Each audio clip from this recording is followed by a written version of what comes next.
Hello and welcome to session 2 of I Hunt 5 Stars or Death. And this is based on the hashtag I Hunt game, which is available both on itch and on DriveThruRPG. And I think you can order hard copies of those things, and it is lovely. I actually find that because of the wild textile and layout, like having the physical copy is it's much easier to work with, and it's worth doing. So we did session 0 last time. We had our characters meet. Some of them kind of knew each other, but they had a job. We will start out with kind of the debrief afterwards as our first scene tonight. But we've got a little bit of setup before we get to that. My name is Lowell, pronouns he, him, and this session is part of the Gauntlet gaming calendar. And if you're curious about what that is an online gaming club organization, you can find out more about that at gauntlet-rpg.com. All of our sessions are run using safety tools and a variety of codes of conduct for the community. And then we've got, at the end of June, we've got a free online convention going on called Gauntlet Community Open Gaming, GCOG. And it's free. And it's intended to help onboard people who maybe haven't played indie games or haven't played online. So again, all of that you can find out about at gauntlet-rpg.com. Our safety tools are the X card, open door policy, but then the sort of base layer of that are lines and veils. And right now for our games, we have hard lines on a few things: sexual violence, torture, cancer, medical injustice. And then things that are off screen, okay, sort of our veil, racial bigotry, sex and gender bigotry, sex, violence to children. And then the ask firsts for us is loss of agency, which I think is a great one to have in this, because this is a game that monsters have mind control. And can do that kind of things. So we're going to start, and I'm going to pull up the character tab here, and we're going to have players introduce their characters, go around, get that set, and then we'll frame where we are. So I'm going to work sort of clockwise. Matthew, I'm going to start with you. Tell us about Charlotte. Hi, my name is Matthew. I use he, him pronouns. Today I'll be playing today I will be playing Charlotte Webster, or Charlie. She is an aspiring novelist who low-key hates this town, but it's only home she's known, and she will fight to protect it. When she's not out hunting monsters, she acts as a sort of, what do you call it, an app-based she's part of the gig economy, doing courier delivery services, and where she rests her head is an old butcher shop in one of the neighborhoods.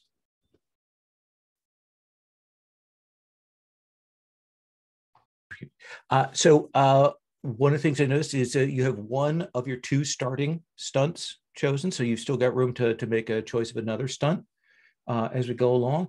And then, of course, should you decide that there are other stunts that are just so appealing, you can always take your refresh down. And it'll cost you fate points, but your refresh right now is 5, so you're starting the session with 5 fate points. All right. Let's come to Mark and Ashley.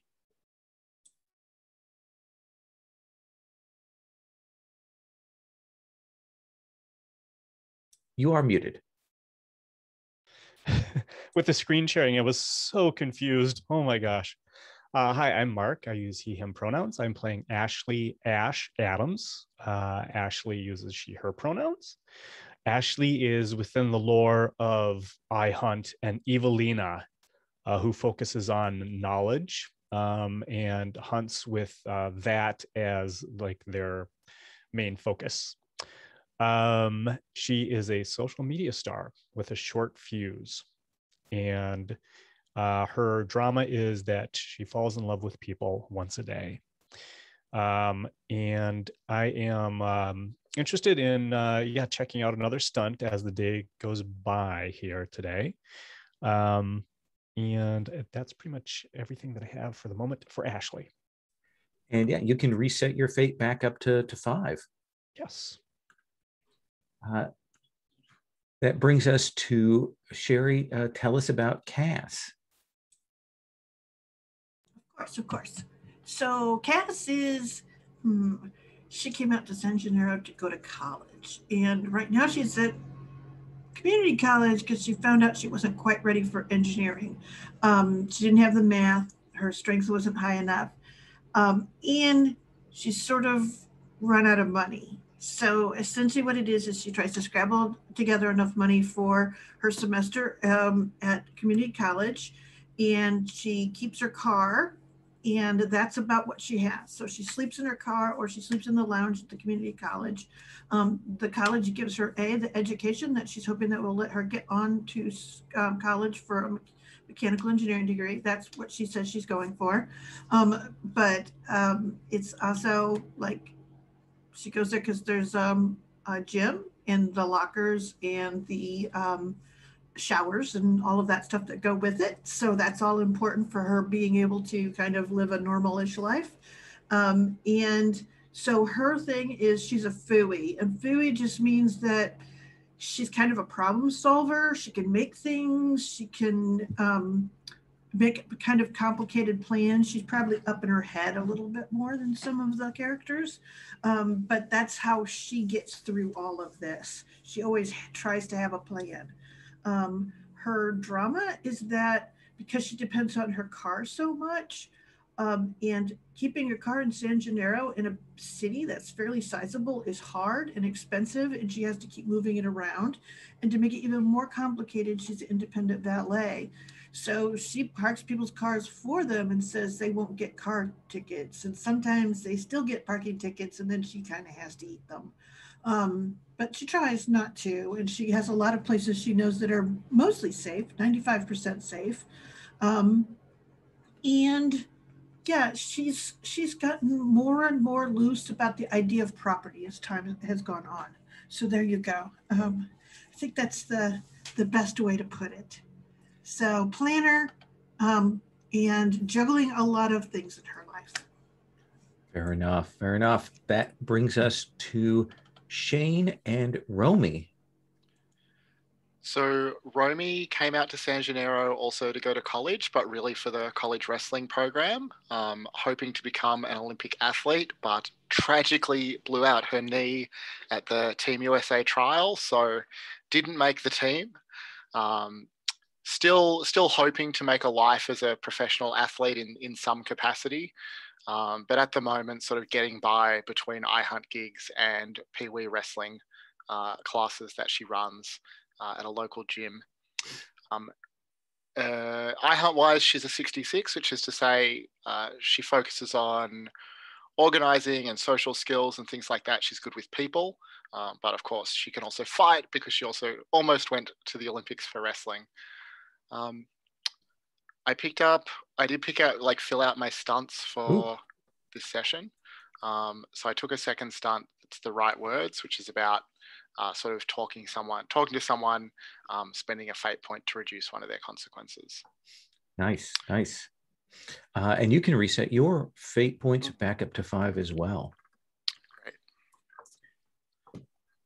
So we're going to take up with the group gathered together the discussion, the negotiations that have to go on about how the money's going to get divided, what exactly happened, how things got double booked. All of that will basically, the spider demon, your person did that thing where they rated you a little bit low and skimmed off some money. So it's really only about 3,500 for the spider demon, and the vampire is a flat bounty. So that's 1,000. So that's the money that's kind of hanging out there for all of you to talk about before iHunt takes their cut and such.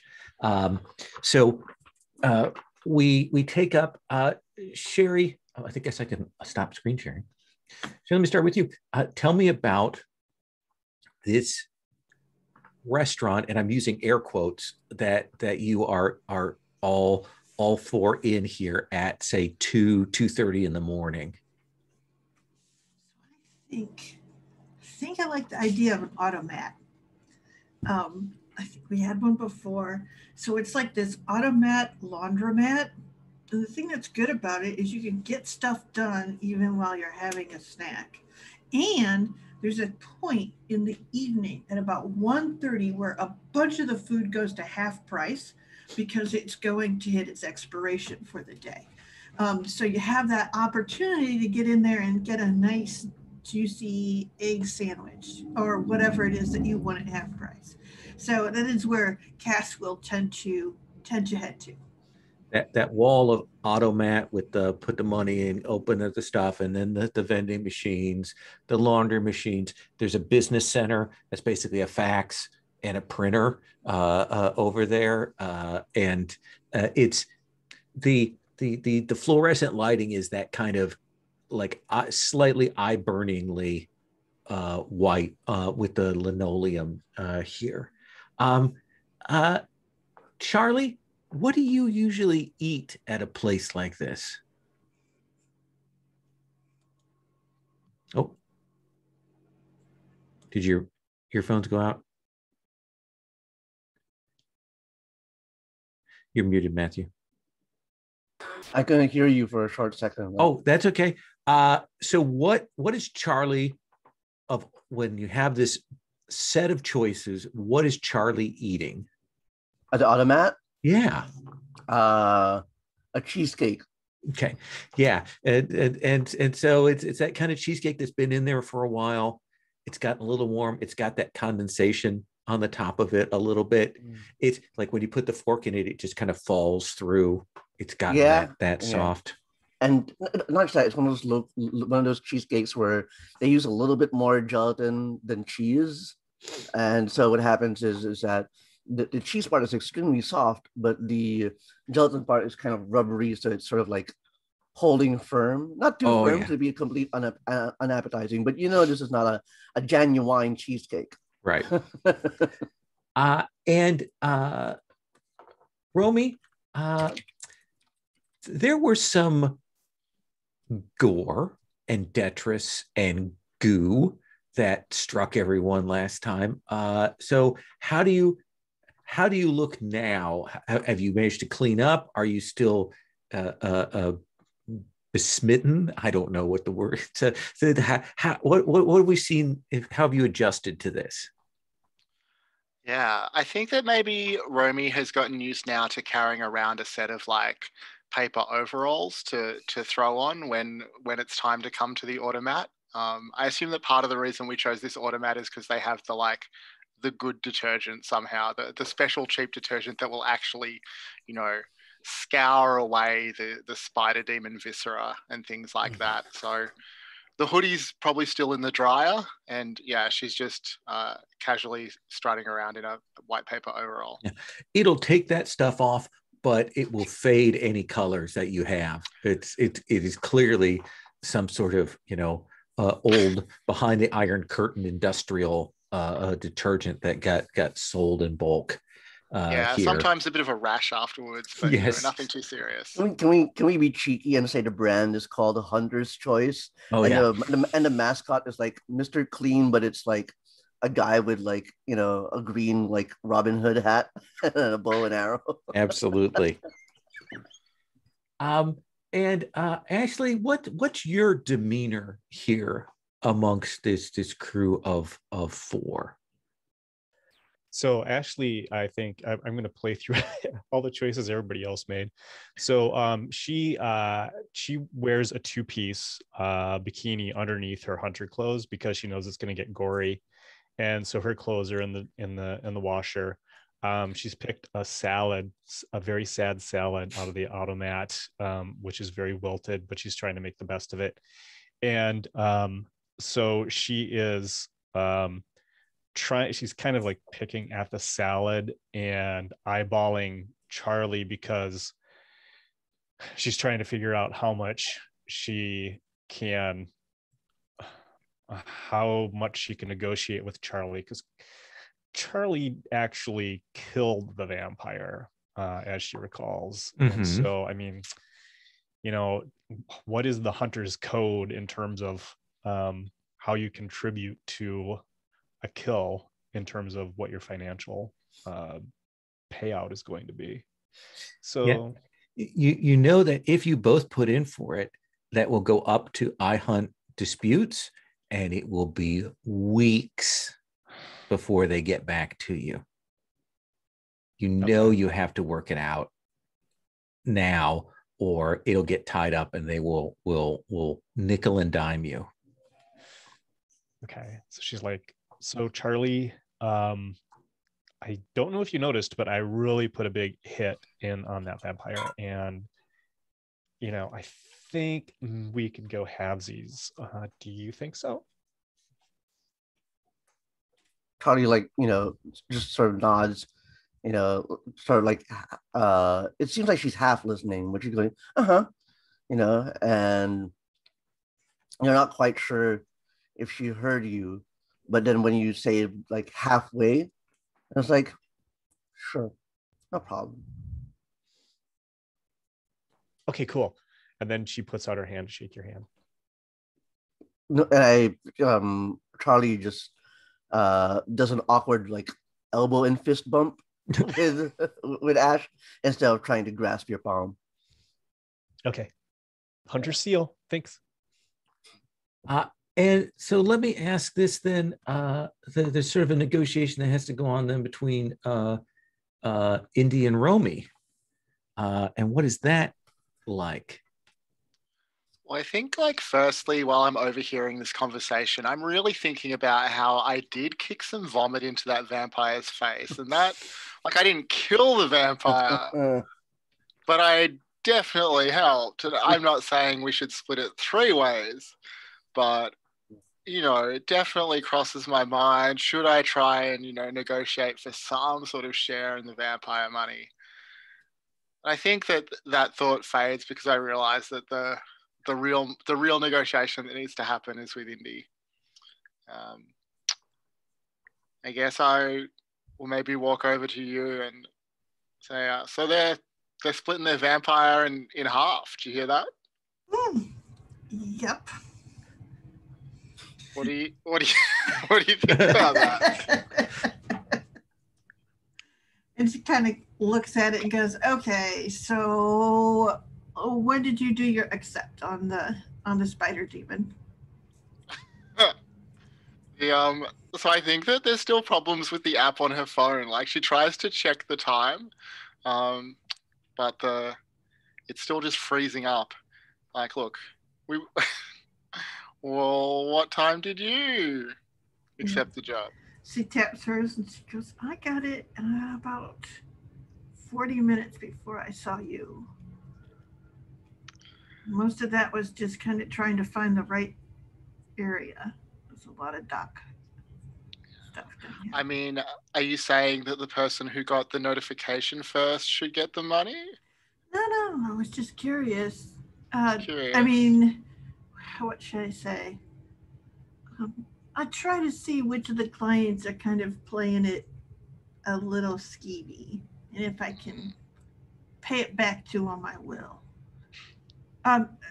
Anyway, I think we both did a pretty good job with him. So, halvesies this time, but if I need some help, can I give you a call? Yeah, that sounds like a good deal. Thanks, Indy. And I think we'll shake on that, or at least extend her hand. That sounds great. And let's imagine that after a bit, there is that kind of downtime, decompression. The money matters have been settled. What do you think the topic of conversation is, Ash? I think that she actually wants to talk about the hunt itself a little bit. Just like, did you see all those like eggs fall out of that spider demon when you cut it open? It was nuts. There were eggs everywhere. God, that thing was so juicy. That is not the word that I want used with that. Even moist is maybe across my boundaries at this moment. Yeah, I mean, we're eating here. Come on. Sorry. I'm still coming down a little bit, I think. I'm a little excited. I'm sorry, you guys. Nope, that's okay. I can't find anything on any of the research sites where we could have sold those either. I mean, I've got a bag full of them, but I don't know what to do with them. Has Ash eaten? Because if not, Charlie will reach into the automat for a burger and pass it to Ash upon mention of the word juicy. Ash is like, I'm still got the maybe salad. Kind of working on the salad. Maybe you're feeling a little too peckish.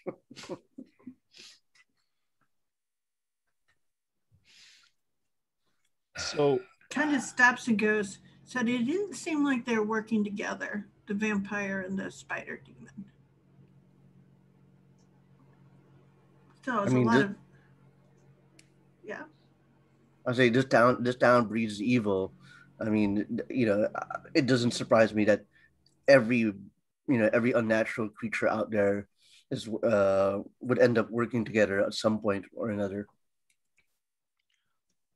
Yeah, but you saw the spider demon's outfit, right? Like vampires, in my experience, tend to be a bit more stylish. I don't really see them working with that kind of like polo shirt and chinos type demon. Yeah, not unless they were forced. Lowell, what kind of vampire did you say it was?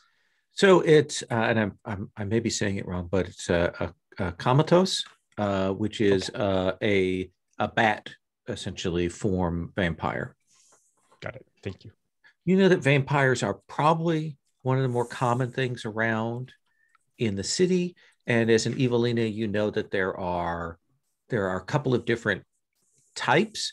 The bat ones are kind of the most feral and least able to pass as humans. So, Indy, have you seen spider demons working with vampires before? She sort of stops and considers. She goes, I have seen them working with other kinds of demons. I mean, they're sort of incredibly cooperative, which is the only reason that I bring it up, because usually you don't see them hopping between types. But I didn't really see any signs, so I'm not sure. I think he may have just wandered in. I think he got in trouble with another demon, but there's no bounty out for that toad demon. So I'm not going to get messed up in that. Although Ash, if you like the juicy, then toad demon could be right up your alley. That would be really weird and gross. Yeah.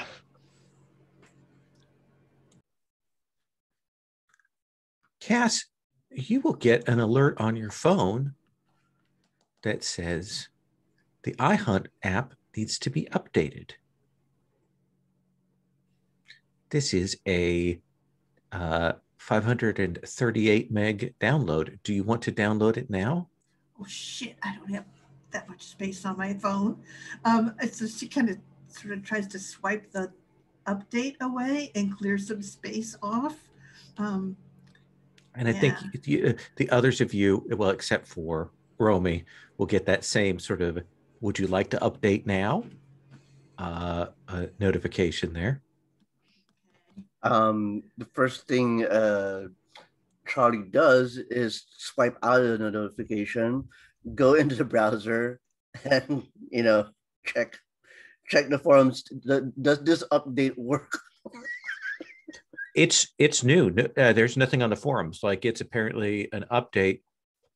One of the things is after an update, they'll refresh the listings. So there's a chance the you four might catch some stuff before other people do if you update it now. I'm like, yeah, keep checking. It's furiously cleaning out my pictures inventory so I have room. There's a lot of room on my phone, so I just okay, sure, why not? Just banging my phone against the wall, hoping that it'll clear up. And I imagine that the free Wi-Fi at the Automat is like a 2G. So there is a bit of but it will download, it will update. When it pops up again, you can see they've once again changed the UI to make it worse to get to things. And you have to re-enter in your password and your Hunter Connect ID and all of that before you get in. It acts like malware. That's not far off.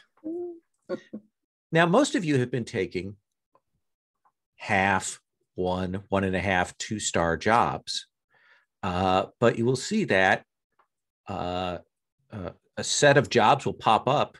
No one has clearly seen. They're clearly just been posted in a batch. 2 of them are 3-star, and one of them is 3.5 stars, which is the kind of jobs that maybe as a team you want to take on. What do you think? Can we see what the 3.5-star job is when we have a quick look? Sure. I will give you the basics on each of the jobs. There is a 3-star job offering $6,000.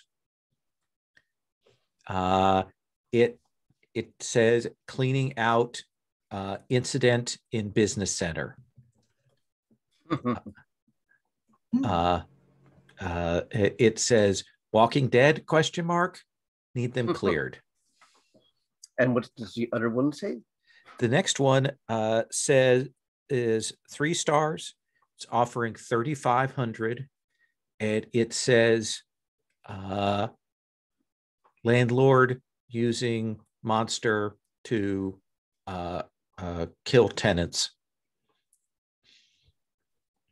Want you to kill the monster. And then the last one is very long, and I'll kind of give the paraphrase of it. It is 3.5 stars. It is $7,500, and it says, "Hello, iHunters. I have a task that will take place on the campus of UC San Gennaro. There is an old problem that I wish taken care of, but one that is very dangerous. Please come and see me at the anthropology department if you accept this task." So I want to do something right away, but I have some quick questions. Can we take more than one job at a time? If someone takes the job, then it is registered to them, and then you have time to take it. But you can't take 2 jobs simultaneously. I see. All right. Okay. So each of us could take one of the jobs, and then all 4 of us could work on the 3 jobs. Yes, I think so. Yeah, conceivably. What happened to us where we all got the same job? That was a fluke. Yeah. Well, the vampire thing is a standing bounty, so there wasn't really a job for it. But the demon thing, that was an app error. All right. Okay. All right. I reach over to Ash's phone, and while holding my phone, I take I grab the mysterious benefactor who clearly had time to draft his assignment posting on Notepad before pasting it into the app, and the corporate job of needing to clear the dead. I take them both, toss the phone back to Ash, and then do the same awkward fist bumping motion with her. Ash, if you think is that cool with you? What's your? I mean, let's say player cool, and then let's talk character cool. Yeah. Player cool, totally cool. Okay. Character cool. Yeah, I think she's like she sees Charlie like reaching over for her phone, and she smiles at Charlie. She's like, "What?" And then Charlie takes the phone and When Ash gets it back, she like stands up from the table and she's like, "Oh my god! So we're gonna do this all as a group?" Oh. Yep. And I'll hit the okay on the third job. So we take the tenant one, I guess. Is that the Walking Dead one? Yes. Yeah, Oh, there was walking. business center. Yeah. UCL, whatever. Yeah. So Business Center, Walking Dead, Landlord Monster, UC San Gennaro, Unknown. Mm-hmm. Hopefully they're not the monster who's hiring us, but that's always a danger. So Matthew, which one did you choose on Ash's phone? The 3.5 star or the landlord? My slow, uncaffeinated brain did not figure that out before I did it, so I'm going to roll the dice. There's two. All right. Yep. So the need help clearing dead ? That's the one I took on your phone. Oh, between so the landlord or the professor one? Yeah. Oh, I'm not sure if he was a professor, but he was definitely well spoken. So yeah, the well spoken one is the one I took on my phone. Okay. Yeah. So let me talk about how this works. Once you take this, there is contact information for the client. Usually, you will make an arrangement to meet with the client. And there's usually at least a day or two that you have to make those arrangements, unless somebody has posted as extreme time pressure kind of thing. So you can figure out like if you want to go to all the client meetings or if you want to go to one at a time. Figure out how you want to do that. But nobody's going to be up until tomorrow to respond to any of this. So I assume you are all going to exchange contact information. Sure. Shane, does Romy's phone does it get settled? Yeah, I think eventually it gets there. I think that Romy is like conflicted between feeling like quite happy that she's gonna potentially get paid out on these jobs without actually being responsible for them on the app if anything goes wrong. But on the other hand, concerned that, bringing in a 3.5 star job, that could have really been good for her rating if it went well. But now, someone else is going to get that. Oh, wow. Are you cool with the way that went down, Shane? Or do you want to retcon it? Yes, okay. Absolutely. Okay. Thanks. So let's cut forward. And I have a couple of questions for each of you that I'm going to ask. One is like, what's the early part of your next day? And B, what's the thing going on that burns through this money that you've gotten? That you have to put the money into, that you have to spend it on. Let's start with Ash. What does Ash's next day look like? So Ash wakes up at the squat and gets her stuff together because she has to be on the set of Shadow Glen early. So we're talking maybe a couple of hours of sleep here. Yes, exactly. So she's running on nothing, and she makes her way over to the what's it called, crafts table. Honestly. Yeah, and gets coffee. So she's like serially downing coffee. The money that she picked up, she knows that as soon as she has a chance, like at a lunch, she's going to have to go to the like, I don't know what you call it. It's like a check cashing place where she can get a money order because she has to pay her student loan, which is like the thing that is actually probably the biggest payout that she has every month. And so that's where that money is going.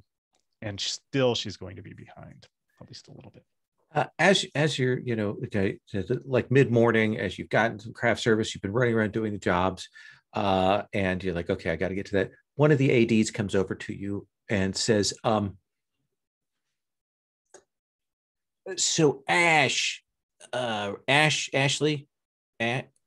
Yeah. Yep. Ashley. Yep. so you have your certification for doing the electrical for the lights, right? He says in a way that he's like pretty sure you don't. Oh no, I do. I can do that. Okay. And you'd have no problem if we had you doing some of that. I think that's a union position. So I mean, I guess you have to talk to like the electricians and see what they think. So you would have a problem. No, I mean, no. Don't get me wrong. I'm willing to do whatever I need to do for Shadow Glen. I'm here to serve Shadow Glen. See, here's the thing: is we're right in the middle of work right now, and there's a little dispute going on, and there might be a walkout of just informal, not like a formal strike, right? But that's gonna put everything on hold, and no one's gonna get paid, and so on. So I'm just looking for people who are willing to step up and are willing to show that they will do what needs to be done. Mr. Stevenson, I don't think that I don't think I could do that. And then I think that I would get into a lot of trouble with the union if I did. I would like you to make kind of a social resistance role here. What do you think is a good one to do this? I think influencer could work, professional organizer. What do you think you want to use here to kind of resist this pressure? Yeah. So I think that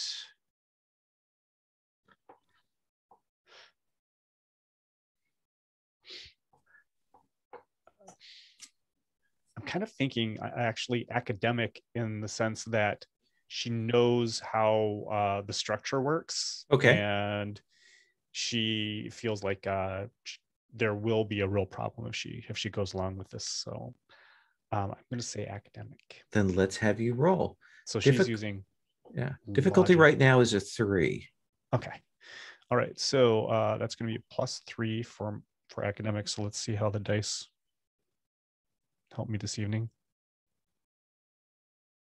So 3. So that's a tie.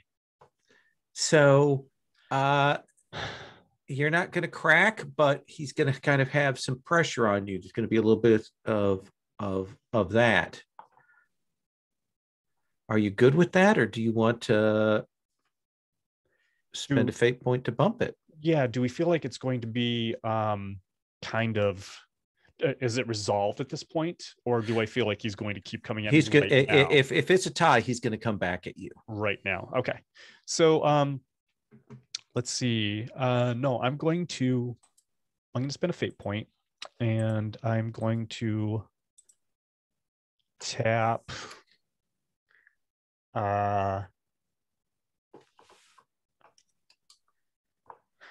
so I need to tap an aspect, correct? Yeah. Which of your aspects do you think would like help you to do this? And you've still got one more to fill in too. Yeah. So I think that she's not a threat. I think that she's going to she's going to go with kind of being flirty with him to try to get him to kind of like soften up a little bit on his approach. So she'll say, I mean, it would be horrible if I couldn't be around the set anymore, like if something happened, but I just don't feel like that's something I can do right now.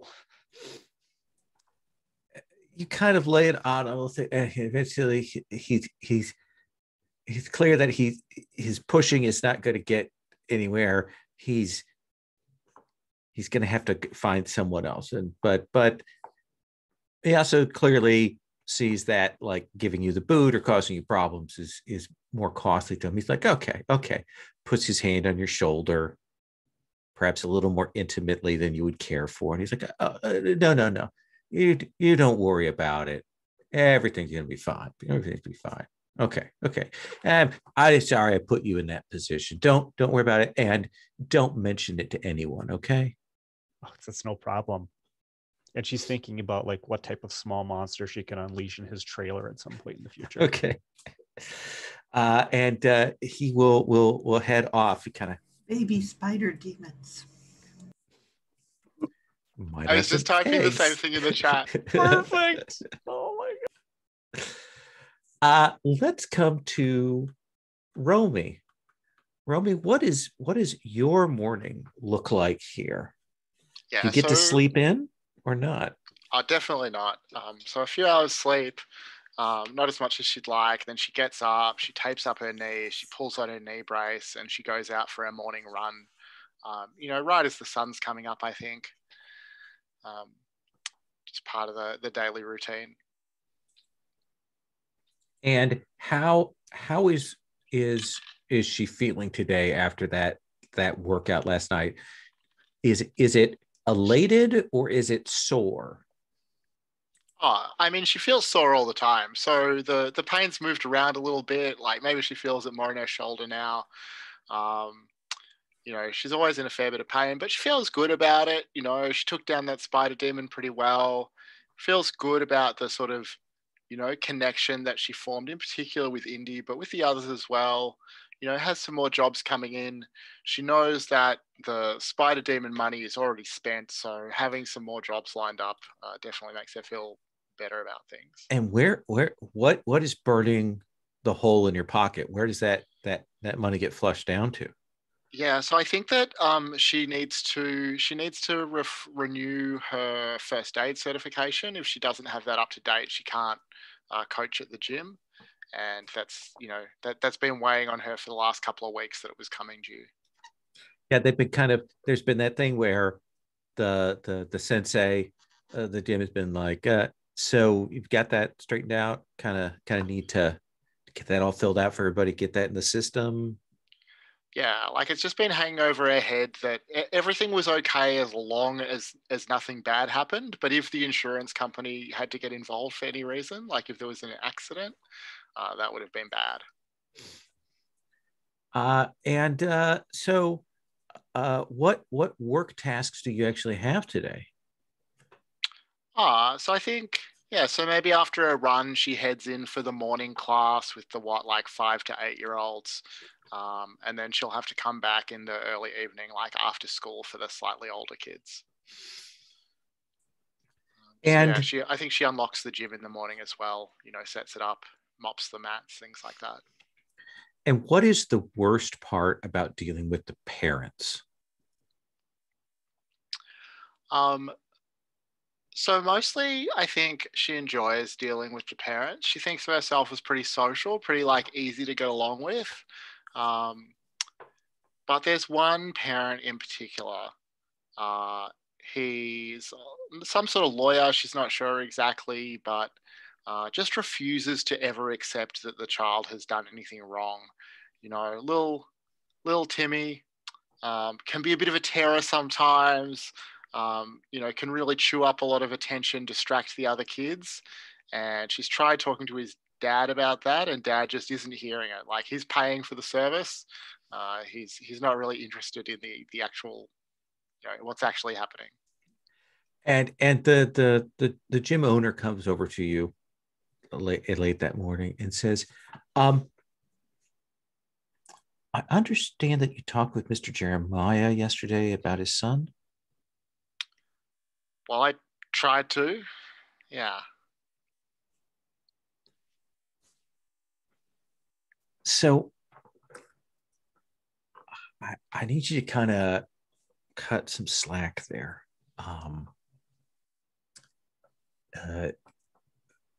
Mr. Jeremiah is a little litigious. And I know a juice bar that he had bad service at over in Coopertown that he sued into the ground, and they had to close down. So I'm just saying. Look, I hear what you're saying, and then I gesture to the mat where young Timmy Jeremiah has like pinned someone down and is just like punching them repeatedly in the face, like Timmy. Get. I mean, I'm not saying don't deal with them, but maybe don't disillusion the father about his son. Okay, I think I can work with that. I hear what you're saying. Okay. And we'll back off. Romy, when we come to you, what is it that you are doing this morning, work wise? Sorry, you said Romy? Did you? Oh, I said Romy. I'm sorry. I meant Charlie. Well, she doesn't have to get up as early as the other two, as Ash and Romy, but she does spend at least morning, like we're talking like I guess 10 o'clock, 11 o'clock. We're talking about spending it maintaining the motorcycle. Yeah, probably woken up by the sound of the bone saws going. Yeah. Or even the sound of just all the laborers just unpacking hooking the meat, getting that all set up. So what is this? I mean, you only got $500, but it's in and out gone. And what is it that takes that up? A good chunk of it is going to, I guess, our universe's version of an Innocence project, which is looking to disprove, I guess, the accusations against her father that have landed him in jail. Do you think that's a lawyer that you're paying, or are you just donating to the project, or is there a fee involved? How do you think that's working? I think, well, my limited understanding of the Innocence Project would be that you still have to talk to a lawyer, but the lawyer is your liaison with the Innocence Project in setting up the fund and setting up like the case that will sort of dispute the verdict that was laid upon a family member. Yeah, there's a certain amount of fees that goes on, but it's much reduced from what you might have had to pay otherwise. Yeah, exactly. Especially if it's if I had tried to go completely private, then that would have been cost a lot more. Yeah. Now I'm trying to remember. It's your cousin that manages the butcher shop or works here at the butcher shop that got you this job. Yeah. I don't think we established whether he owns or works, but definitely the cousin was involved. Yeah. The cousin will come down and will say, Charlie, there's a collect call for you. Collect. I'm sorry about that. She gets up and she picks up the call. And essentially there's an operator that says this is a call from, and it names your brother or your father, and it says, do you accept the charges? Deep sigh, yes. Charlie. Hey, I'm so sorry to call you. I'm glad you're around. Sure. I thought we agreed not to speak to each other for now.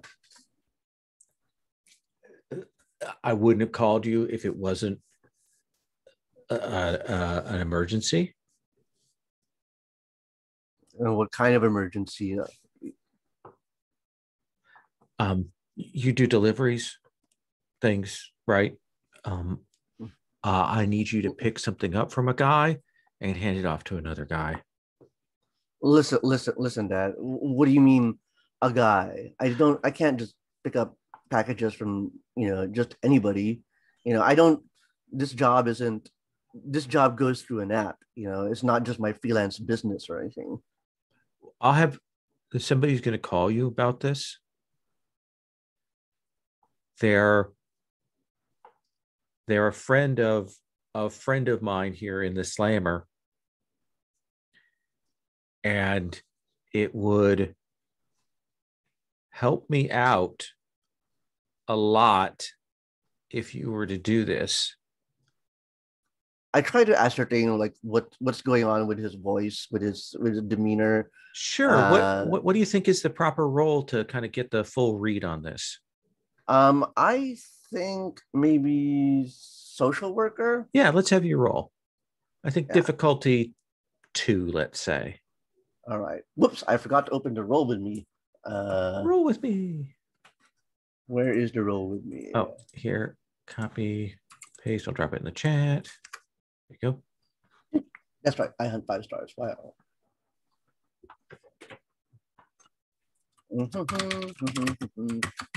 All right. Let's roll them dice. I pick 1, 2 dice. Is that right? Pick 4 of those fate dice and roll those. Yeah. Roll them. Here, I'll grab the other one over. There we go. So that's 1 negative, and there's that's it, right? Yeah. So your total is 0. The difficulty is a 2. You're not sure what's going on unless you want to like spend a fate point to kind of push through. Yeah, let's do that. Let's spend a fate point. Okay. What do you think? Is this the family and the Slammer aspect? Is that the right one? Okay. I think they've been around. I think they've been in that cell long enough, or that penal institution long enough for me to know the difference between, when they're speaking for themselves or when they're speaking under the influence of other people. Yeah. So I think with a tie, you're going to get like a real basic info, but not anything too specific. But if he's calling you, there is someone threatening him who, has found out that he has a relative on the outside who does delivery, and he's getting leaned on to have this done, or he might. You're not sure what might happen to him. I asked my dad if anyone else is on the call, or if anyone else can be trusted. As you know, the usual, because they always monitor and record all our calls.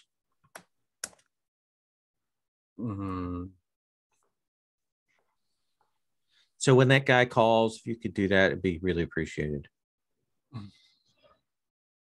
Okay, just this once. I'll try to figure something out. Okay, Dad? That's all I can ask. Thanks so much. Click the phone down. I mean, of course, how much do I owe? Well, you're gonna have to settle up with your cousin later on. He'll have to go and look at the notes on that. But that's hanging over you right now. No, really, that's what Charlie says when she puts the phone out. Cass, where do we find you? At the campus bookstore. Okay.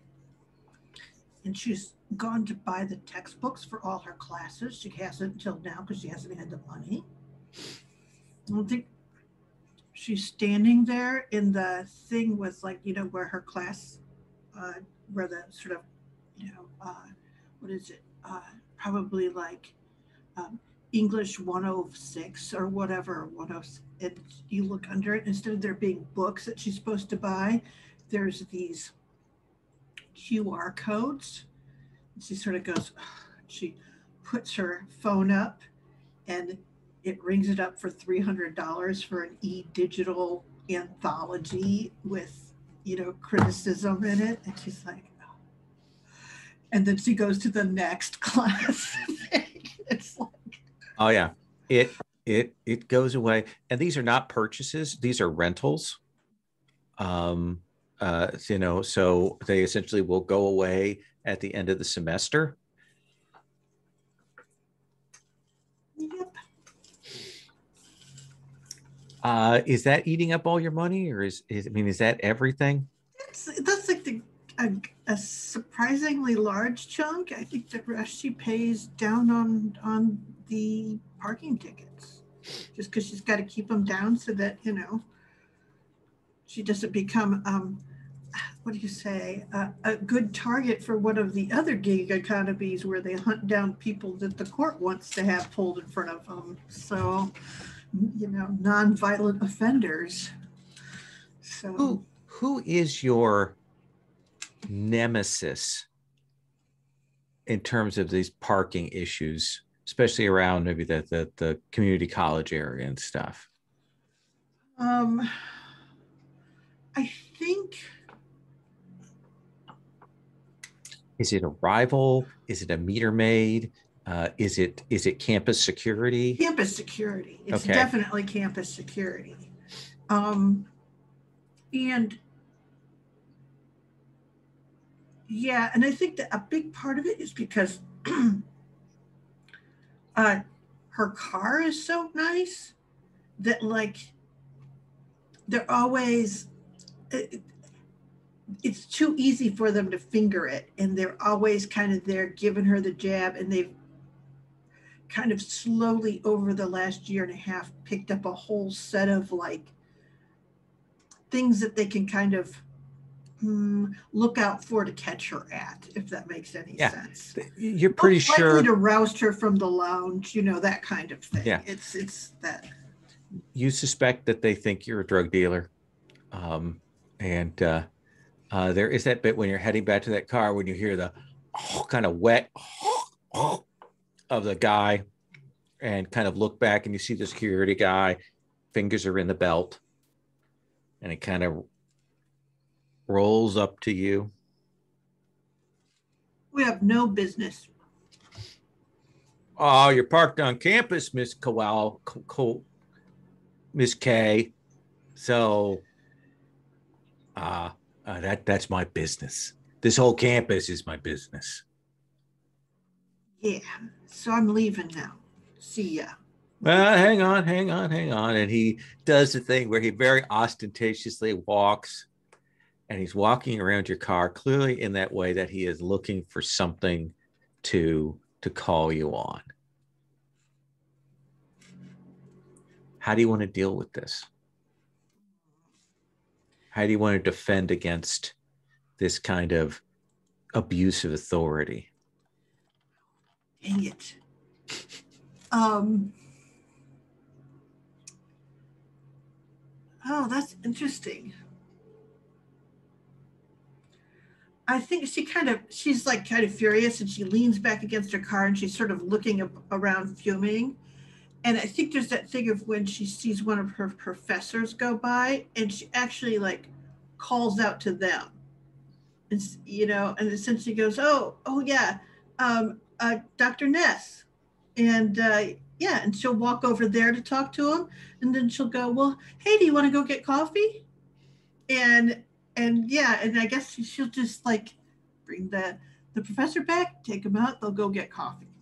All right, let's have you make an academic roll. I think you're using academia to your advantage, so that seems fair here.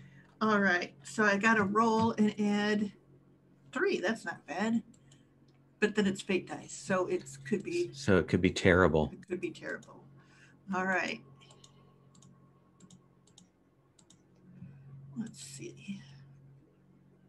So it's a 3. It's a 3. So there's that bit where you kind of bring the professor over, and this guy steps back and he's like, professor, and the professor goes looks at him with the whatever of that's the hired help kind of thing. Mm-hmm. And you see that sort of status thing, and this guy kind of steps back fuming, but yeah. And then of course the professor of course wants the mocha latte with the extra frap and things, and the skinny thing. So you end up dropping $15 just having to And kind he of. gets like 3 cups of coffee for his orders. Oh yeah. I'm like, wow, are you gonna? She doesn't say it. She just kind of stares. But yeah. Yeah, and she asks him about how his freshman astronomy course is going, and all that. Oh, stuff. good. The problem always is that some students won't buy the text, and then they get to class and they can't follow up on it, or I find out that they're like getting it from illegal download sites, and that's not right. What course do you have? Oh, I know. I mean, if I see that, I've got to report them. Yeah, I totally get it. Absolutely. I mean, it's my book, so Yeah, I mean, you got to get your due, right? Absolutely. If it was somebody else's book and maybe an older edition, I mean, maybe I could see that, but Yeah, totally get it. I look at my phone with its, $900 worth of textbooks on it. Yeah, he will have his drink. And yeah, the baristas do give him that look of. Exactly. It's like I'm standing behind him giving it. Yeah, you get like a coffee black, and he has. And do you have gluten-free soy milk? Okay. Actually, make that it's that sort of process that goes on, but you will get out of the security guards. It was a toss-up. Gaze. I don't know if I came out the winner, but let's take our first break here. We'll take 10, and then we'll come back and put people together and talk with some clients. Sound good? Okay.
So Lowell, do you mind if I ask how things have been going for you so far, gluten-free?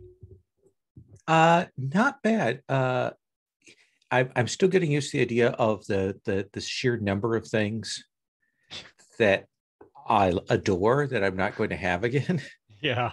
But I've got the ATK cookbook, and I've bought a number of the things to do replacements with. And today, I had to go and find gluten-free beer to make chili with, Yep. which was. There's nothing like being in a liquor store in the early morning to really make you question your life. But yeah, no, I don't think it's going to be that bad. Yeah. I haven't freaked out, have I yet, Sherry? Well, but every once in a while your voice kind of quavers when you talk about something. I think the real thing that'll be interesting is my family has gotten very accustomed to Lowell like cooking magnificent dinners. Mm-hmm. And so it's going to be that thing of everyone's going to be going, oh, he's gluten-free now. Does it mean we're gluten-free? Yeah. And so. Yeah. My niece, unprompted, brought over a tray of gluten-free brownies that she had made. And beautiful, lovely, great gesture.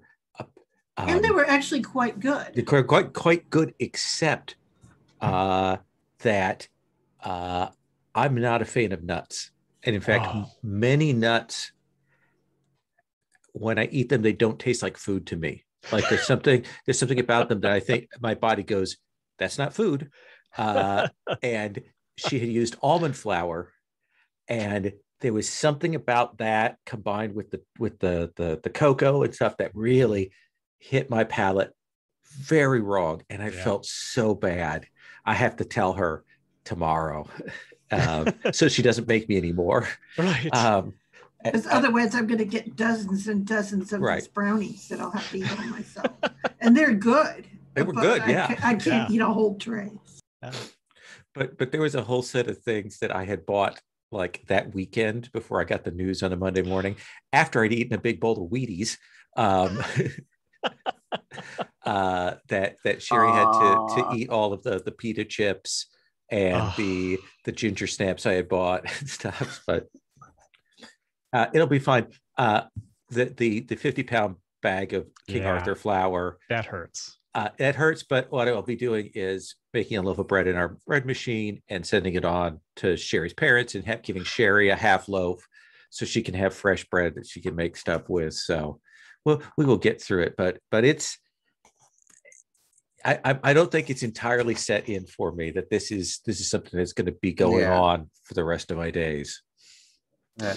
I mean, at least how many years? 2 years of the catch of diagnosis? Yeah, it took 2 years for them to figure this out. So, and mostly it was 2 years trying to get the doctor to pay attention to you. The problem was severe. Well, they would go, well, let's try this, and I'll see you in 6 months. Yeah. It's a really straightforward blood test to like get a hit. And then, did you do an endoscopy too? No, I had one of those for my acid reflux, the throat thing. But it was that the last time I was there, they did a set of interesting tests involving stool samples. It was only this time that they had, okay, well, let's do the test and the blood test for you. And they were like, oh, that's it. There we go. So frustrating. Yeah. I mean, you guys are lucky that you can actually have gluten-free options there. Like every city I've been to in America, which not many actually, but every city I've been to, like the gluten-free option is finally like on the table and on the shelves. And here in Manila, it's not possible to even go completely vegan because they still manage to put animal product in your stuff without, even though they think vegan has shrimp in it. Oh, Yeah. Now, to be fair, part of the reason that they weren't sure about this is I had surgery to remove a section of my intestine, and this had come about then after that, and they were like, "Oh, it's just after effects of the surgery." Yeah, and so the timing created some issues there. Anyway, so much fun. No, I appreciate everybody's advice and everybody's positive response, because that actually really helped me not freak out immediately that day on the Slack. Excellent. And by the way, I used the break to grind some fresh coffee. Oh, good. Some water, because I threw the whole entire mug into the sink. Yeah. I bought Sherry's dad a 5-pound bag of good coffee. Yeah. But just here, I know you like coffee, so maybe you could make this coffee rather than. I've got a lot of the Folgers, don't worry, Dad. And I've got some of that Maxwell House, I think, too. And I'm like, oh, man. Yeah.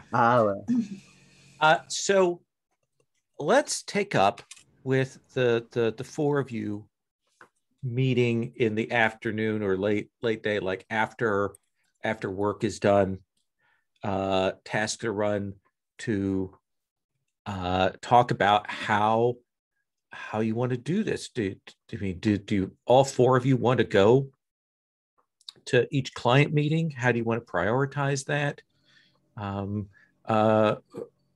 Romy, where do you think you meet now? Like, I feel such a split now between my preferences as a player and my preferences as a character. I think my ideas and Romy's ideas are diverging pretty strongly. I mean, well, wait. So the most lucrative job is not at the college that Indy goes to. Is that right? No. Indy goes to a community college. This is UC San Gennaro. There's a little tram that runs to it from downtown. You used to go to school.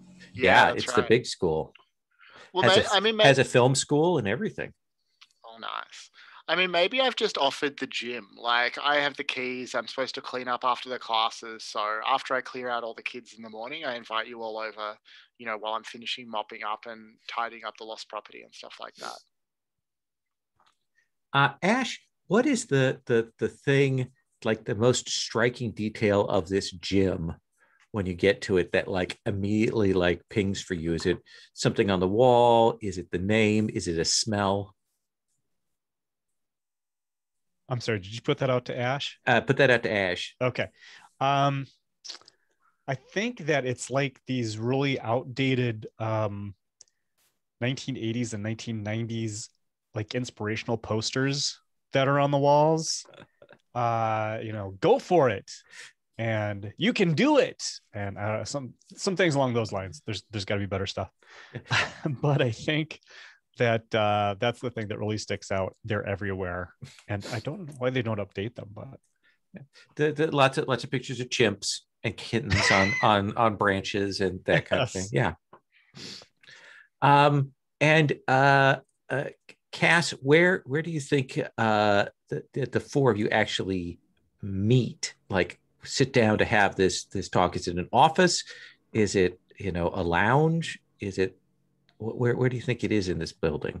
I really like the idea that they have these like little child-sized chairs that like between the matches the kids go and sit at. So we're sitting in the peewee chairs where essentially the kids are supposed to go and sit in between matches so they aren't like running out onto the mat and doing stuff. So we're sitting in these little kindergarten-sized chairs. Charlie, do you think when we come in on the conversation, the talk between the four of you, are you saying what you wrote in the chat there? Yeah, absolutely, okay. 100%. Okay. How do you put that to the group? How does Charlie express that?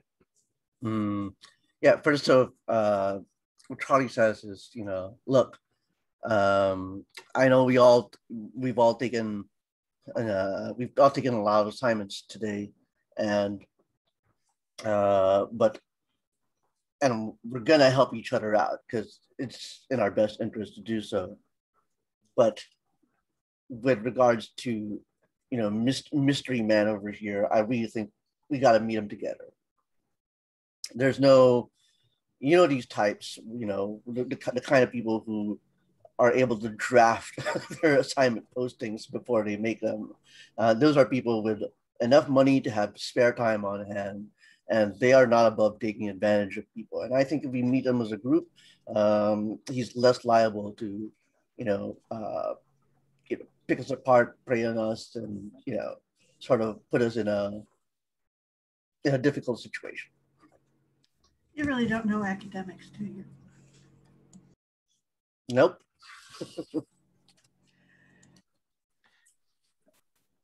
Well, right. I will say this: you probably made at least initial contacts, and certainly the office / Walking Dead is more than willing to meet with you tonight, as is the person who is hiring to deal with the landlord problem. The academic, of course, is like, oh, we'll come by tomorrow during office hours. Yeah, that's what I think. We can just put off the academic. Like, I don't really believe he has an actual problem anyway, so I think we should just string him along as we can. Walking Dead, that's a problem that could kind of snowball if we don't get to it quickly. Well, and murders too. So, I mean, one you're looking at some profit loss, the other one you're looking at some loss of life. But a $7,500 problem is a problem. I don't know. It's all good. Let's just do them as we can. Do we all four want to go to all of them? It might seem a little overwhelming. I think that's what Charlie was saying, right? Yeah. Yeah, and definitely I think the Walking Dead situation is also kind of a milk run. Kind of a, clear them out. I'm not saying it's easy. I'm saying it's, sounds pretty straightforward. You sound like the Marines at the start of Aliens. Yeah, I know, right? I was thinking it. I was also thinking the Arrested Development narrator was like, it was not. It was not a milk run.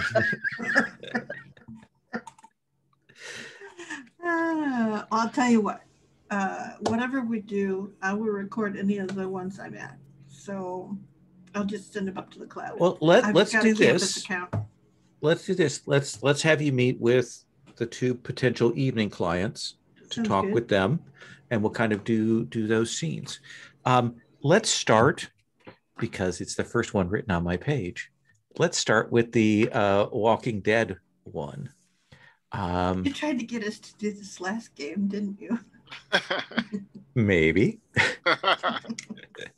One does not throw away ideas. One recycles. I think Cass goes, this one has been on the books for months. So. Back when I used to GM more regularly, it's moving from one folder to the other folder. Absolutely. So you will call, and your client's name is Bartlett Durberg. Really?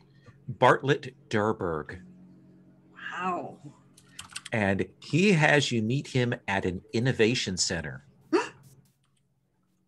No, are we on a campus? No, this is just a like a little bit office park, and they have an innovation center where people can rent out virtual offices, and there are areas where they have bean bags and thought processing units and whiteboards. Whiteboards are all over the place in meeting things, and they kind of buzz you in. There's a person who's at the desk who like acts like a professional secretary. That's their job, is to act like this is all very sophisticated and above board, and not that they're getting paid, $11.50 an hour to sit here.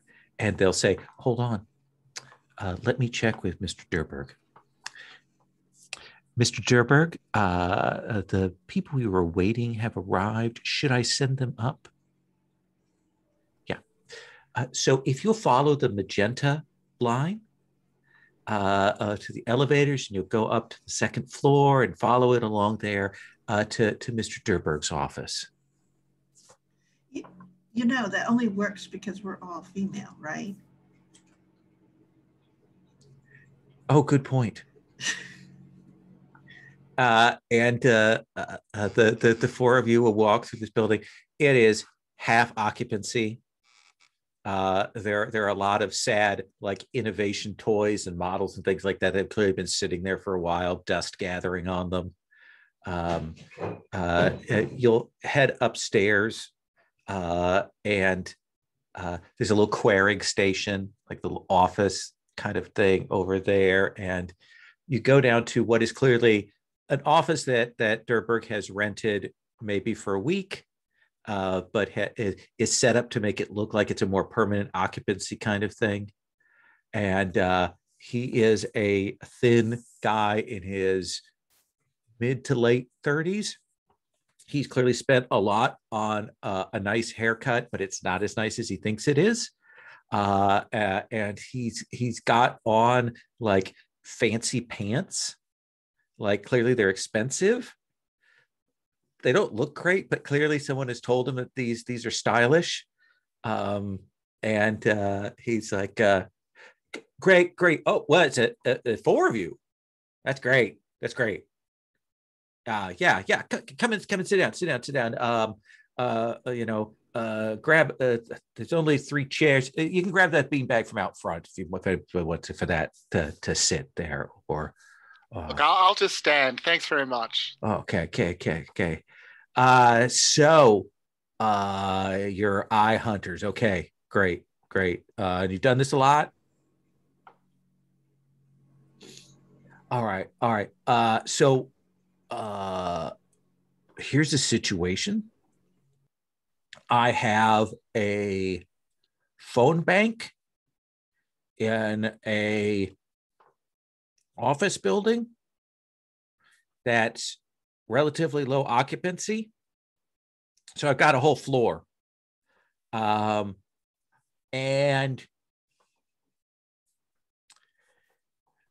like some people turned into Walking Dead in there, and they ate some other people, and I got it locked down right now, but I'm a little afraid that maybe they'll bust through that eventually, or maybe they'll get in the vents. I don't know how these things work. There should only be about 10 of them in there. I just like them, squashed. I'll take care of cleanup after that. Just in and out, get it done. The sooner you can get it done, the happier I'll be. How long have they been there? Sorry. About 4 days. Aren't you concerned about replacing the labor? Oh yeah. Once we get these people, I mean, they're not people anymore, right? But once we get them taken out of there, we'll disinfect, we'll wash it down, and we'll get some more people in. I think Romy's like weighing up whether she wants to pitch for a job in the phone bank at this point. Like he's going to be hiring. Yeah, it's a telemarketer. I mean, that's not what we call it these days, but it's kind of what it is. So, yeah.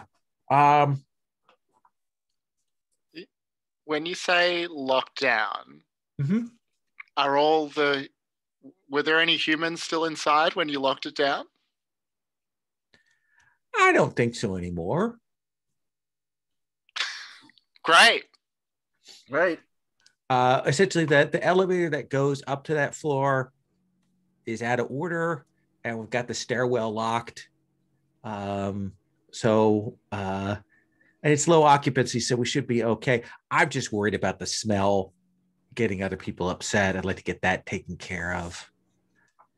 Look, fumigation's going to cost you extra. Oh no! No. I got guys who'll clean up that. I got a whole set of guys that do that kind of thing. Mr. Durberg, do you know how your employees ended up in this state?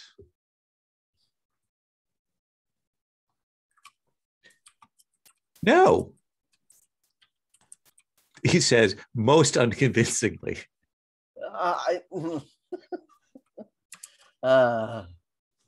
Let's see if I can cut through the bullshit. I guess would a spy or a social worker be relevant in here and like sort of coercing the information out of him. Interesting. Do you want to do it in a way that is gentle, or do you want to play a little more hardball with this? Now I am playing hardball with it potentially means a lower star rating for you when the job is paid out. I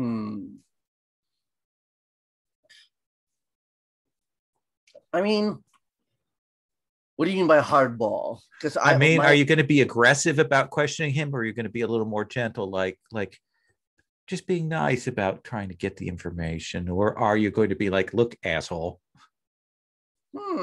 Actually, I think it is within the realm of possibility for Charlie to be nice about this, to be empathetic like a writer would. Then let's have you roll with social worker. Yes. All right. Social worker 2d6. Why do I say 2d6? Like I'm rolling fate. Yeah, no. Sorry, fate. PBTA. It is a 0 + 1. So that's a 1. So you kind of start pressing on him, and while he's not willing to like fess up, I think if somebody else wants to follow up, they're gonna get a +2 boost from this, because you've kind of tied his resistance there. So he's like doing that thing where he's talking and he's like, well, there's some synergistic reasons, some and trade secrets, kind of blah blah blah blah blah blah. Does anyone want to jump in on that? I mean, Romy almost wants to like hose it down. Like, what are we, the zombie detectives now? I don't think it's our job. Like, he's not hiring us to find out where they came from. He just wants them killed, right? It would help to know what kind they are, though. Yeah. As long as we're not going to get infected. I mean, I'd say that Charlie is actually standing next to Romy, and we're both, leaning against the wall or whatever, right? And Charlie's picking at her lip and saying, like, don't, make no mistake, I'm not here to be a detective either. I just think that it's important, to be informed about the nature of the problem, lest there be any complications in how we handle these zombies. I don't want any surprises, and I definitely don't want any root causes suddenly biting us in the ass. Oh yeah, no, I perfectly understand that. But then he doesn't answer you. Ash, Cass, either one of you want to follow up, or just leave him happy and thinking that you guys are going to go and do this without any problems. If I had any social skills, I would do it all, but that's not my strength. Yeah, I mean, Shane's got a very good point. I mean, we do just want to kill them, but I also was like on the same page with Matthew in that I kind of want to know how they ended up this way. If this is just a natural thing, or I mean, does it usually, do eye hunters ever care? Yeah, because you need to know, or else you get killed. Okay. Yeah. So I think that since knowledge is Ash's forte, I mean, if we could retcon it, I would maybe do because I want to use the system. Sure. Play fate. I would maybe like to create an advantage for Charlie before Charlie attacks in that way. Does that make sense? I think what has happened already is Charlie has already kind of created this temporary advantage through the for boost. You. Yeah, okay. That's what the boost is. We don't give it a name because it's just going to go away right away. Right. Okay. But so you've already kind of got that in hand. Okay. So I think that I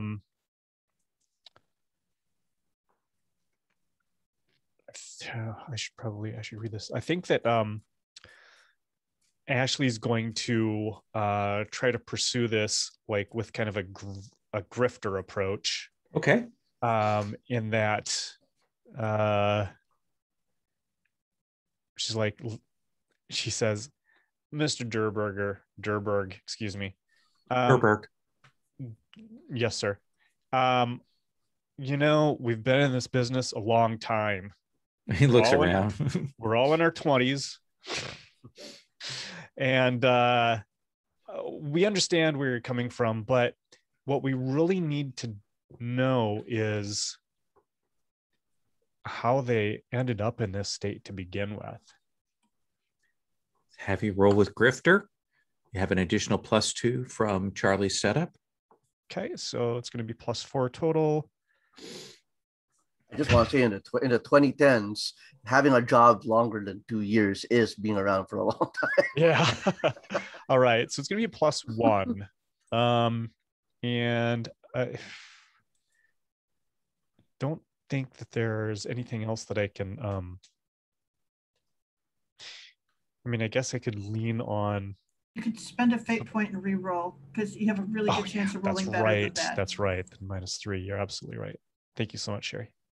No, I just played enough fate and cried a few enough tears.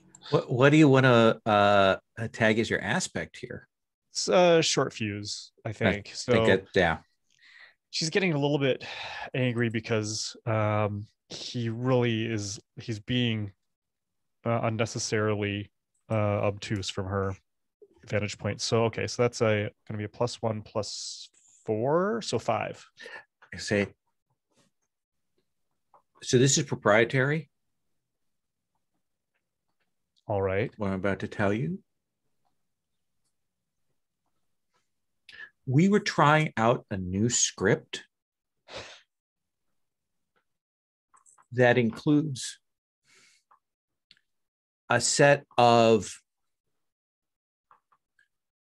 background influencers. Some people might call it subliminals. That's not regulated in the telemarketing industry.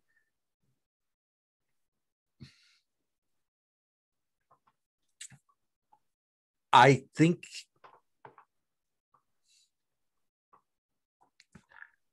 I found out that this happened in another place where these tapes got used afterwards. Apparently, it builds up in the marketers' heads, and they get that, and then they become supposedly they can't like infect you with a bite. You just don't want to listen to them for too long. That's good information to know. But wait, are they different from regular telemarketers in that way? Well, they're yeah, because they are still eating the flesh of the living, which a little bit is not great. It like the 10 that with the 10 like people have been there longest, like my star performers. So it's a real disappointment for me. That must be a real hard hit for you, Mr. Durberg. Yeah, took out my best manager, and yeah. So you'll do it? Sure. I think we can take care of this. Great. Now, right? Yeah, I mean, I'm not making any promises here, but well, you should be making promises because this is the job I hired you for. Sorry, I mean, I promise we'll take care of this problem. Yeah. Hypothetically, speaking hypothetically, if we were able to restore some of your agents, would that be good for you? You know, I'm not real comfortable hiring cannibals. So I'm not sure I want them to rehire them, you know. It's just the thing. I mean, they're my best performers, but you know, that's in the scheme of things. I hire and fire these guys like left and right. Understood, sir. All right. Well, then, yeah, I look forward to hear from you. Get it done ASAP. Here are the keys.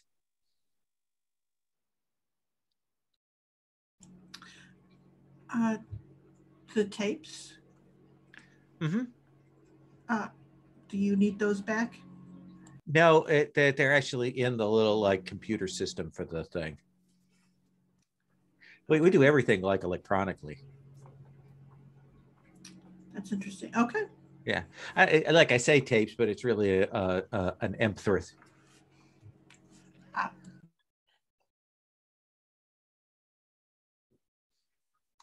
Hey, as you're going out, like this place, all the soda and stuff in the fridge is comped. So grab yourself a couple of things when you're heading out. Cool. Thanks. Yeah. Oh, soda, thanks. Yeah, excellent. Thank you, Mr. Durberg. All right. We'll see ya. Triumphantly. This is why you take an empty backpack everywhere.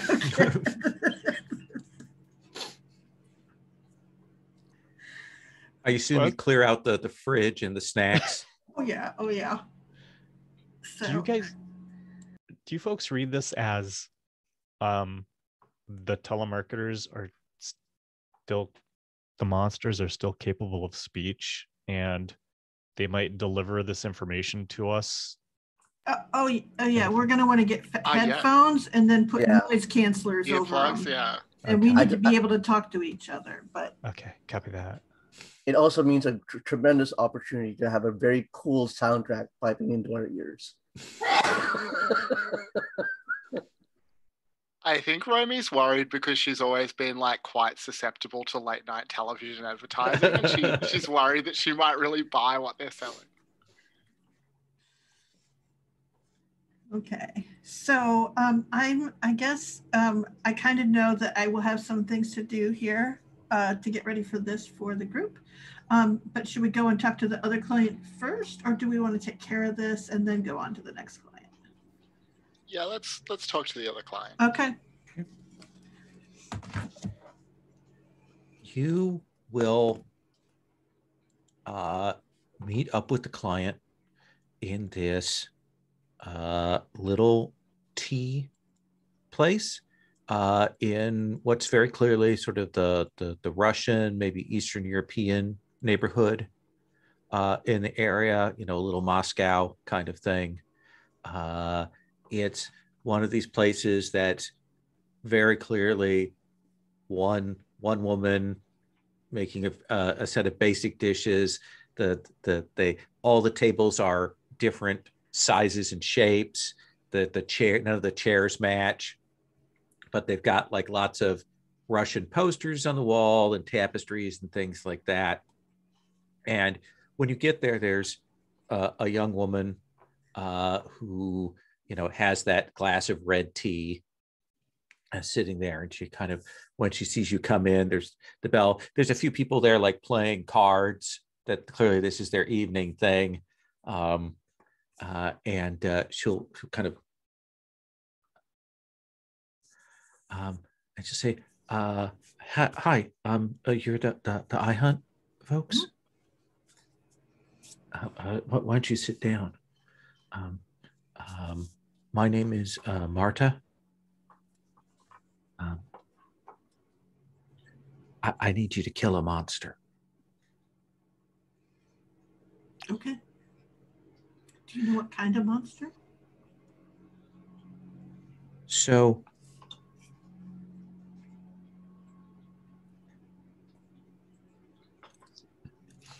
there's a landlord who runs a number of different buildings. It's all under a company called Gorshin Properties. And like about 2 weeks ago, my cousin killed herself. And she had been having a feud with the landlord. She had right to stay on. He was trying to evict her. She refused to go. There was a whole set of things that were happening. And then my cousin took her own life. I don't want to talk about what happened, but it was it's not something that she would have done. She had that happen to friends, and she was adamantly, she knew firsthand what the fallout for that would be like. And so I know she wouldn't have done that. But then I looked into things, and I found out that there had been a history of these things. That at these Gorsian properties, when they'd had problems with tenants over the last couple of years, each time the person who was raising a big ruckus, not every time, but like at least 5 times that I can find records on, this guy would move into an empty apartment in the building, like, and short term, like put in there by Gorsian, and he would be there for 3 nights, and then the problem person would kill themselves. And I think he's doing it. I think he's causing it. I don't know what kind of monster he is. I don't know if he's a vampire, or, and she's kind of like she looks embarrassed saying that word, or something else, like a wizard. I don't know. But I found out his name is Mondoc Marin. And I've, like, the stuff I've heard about him, and he's pretty shady otherwise, but I'm pretty sure he's the guy who's doing this. So I'm going to ask her, like, does she know where we could find this guy, at the moment? But what I really want to work out is whether I think she can afford to pay for this job. Okay. Let's have you roll social worker. Okay. Let's see. +2. Okay.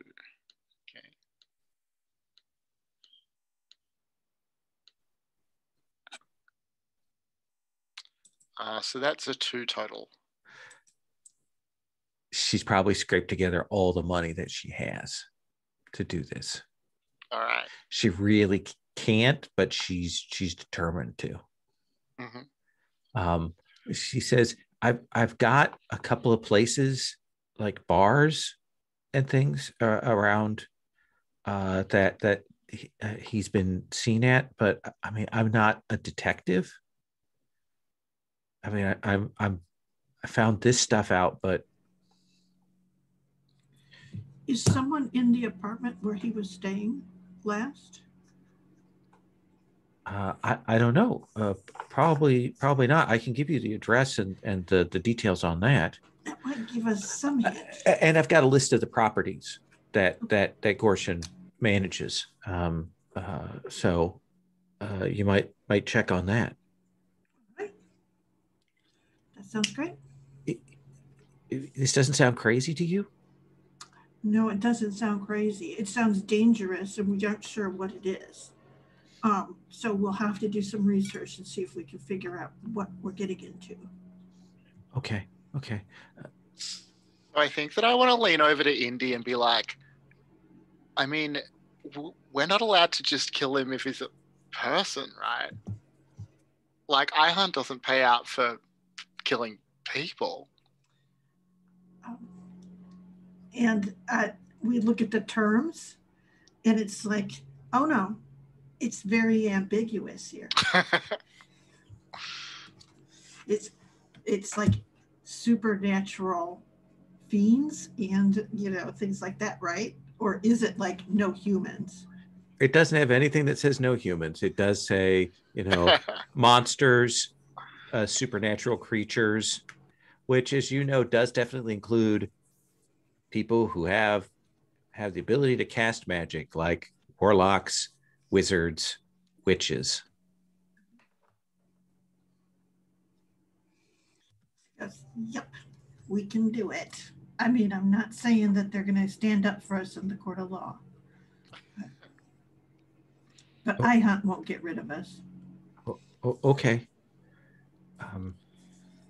So yeah. So 3,500. That was right. Okay.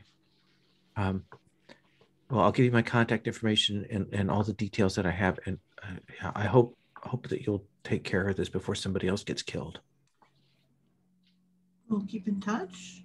Okay. And then you hear Indy say something, though. She goes, in case we aren't able to take care of it, you'll at least know more. Romy? I think I want to ask if she's looked into Gaussian properties and things like that. Does she know of anyone else who's causing them problems, or any other, problem tenants, groups that might be organizing around their properties or anything like that? No, but I do know that there's a tenants' right organization in that part of the city that that's where I got some of my information. So I've got their contact details in with the papers. You might talk to them. Great. All right. Thanks so much, Marta. You're really doing a service to the community here. It's for my cousin. I don't want this to go unavenged. Well, I understand that. We'll finish out that. And I imagine we cut to the automat after these two discussions with the four of you, looking over the papers and figuring out how you want to proceed next.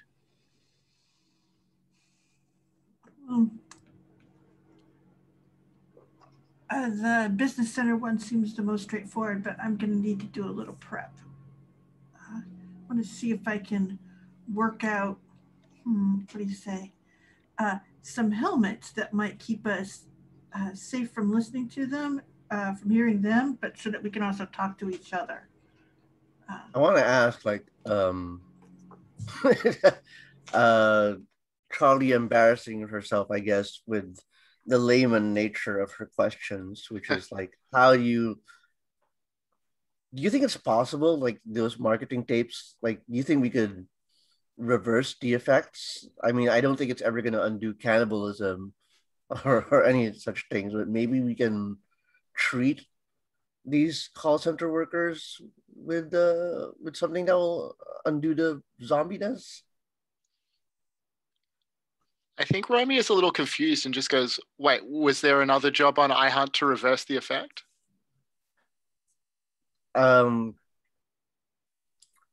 Look, there's nothing that conflicts with doing the job and, freeing those people from whatever it is that Durberg subjected them to. So he's got them barricaded in there. The only way that we could do that is to get into the computer system, get some sense of what these tapes are, bring them out, and develop some way to undo it, or find someone who knows that. So that means us paying someone else, or someone listening to this to figure out what's going on and not becoming undead themselves. I mean, I honestly was hoping, and this is, again, Charlie, betraying her simple-mindedness, right? I was hoping it would be something like as simple as backmasking the whole thing.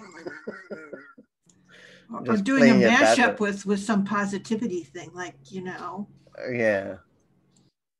Rockstar.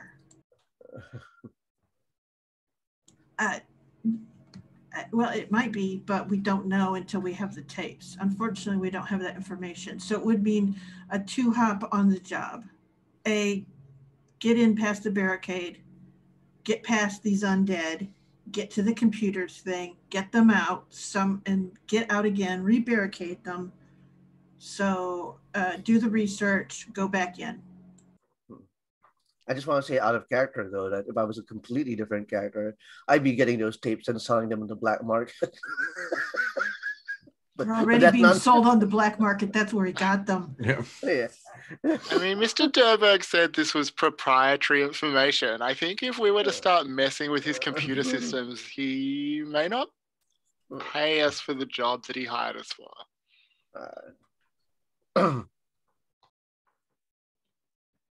I think, however, that we could stage a, what do you say, a mass mainframe wipeout there so that there's just not much left and he has to rebuild from scratch. Oh,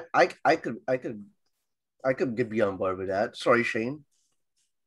Yeah, no, I'm not opposed to that. Mm-hmm. Well, it seems like we kind of have at least a starter direction on that. Mm-hmm. Let's take 5, and when we come back, let's cut to the business center. How does that sound? That sounds great. Do you want to make a roll for the gear after that then? Yeah, we'll do the kind of the prep stuff for it. Yeah, Okay. yeah, definitely.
Is Tomo still up on your desk, Sherry? No, she left after she spilled, like she knocked over 4 cups. So she spilled the tea that I had and dumped a bunch of stuff off the side of the desk. So, She is a cat. Yeah, and I had 4 cups on my desk, so I guess I deserved it. Now you are nesting a little bit heavier than perhaps you ought to be. Work, man.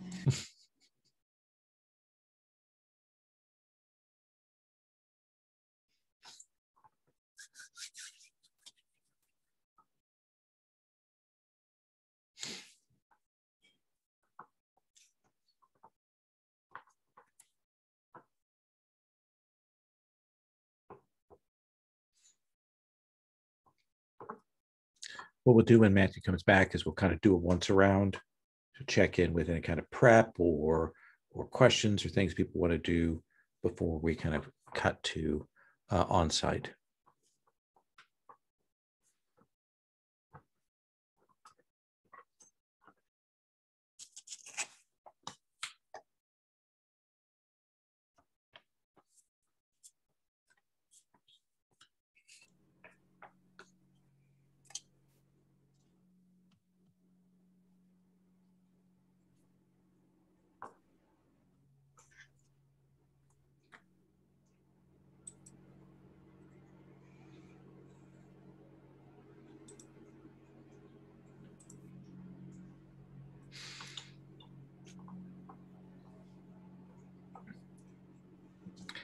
I had to put on my heavier headphones because the college kids were partying next door to fade that out. But they are so warm.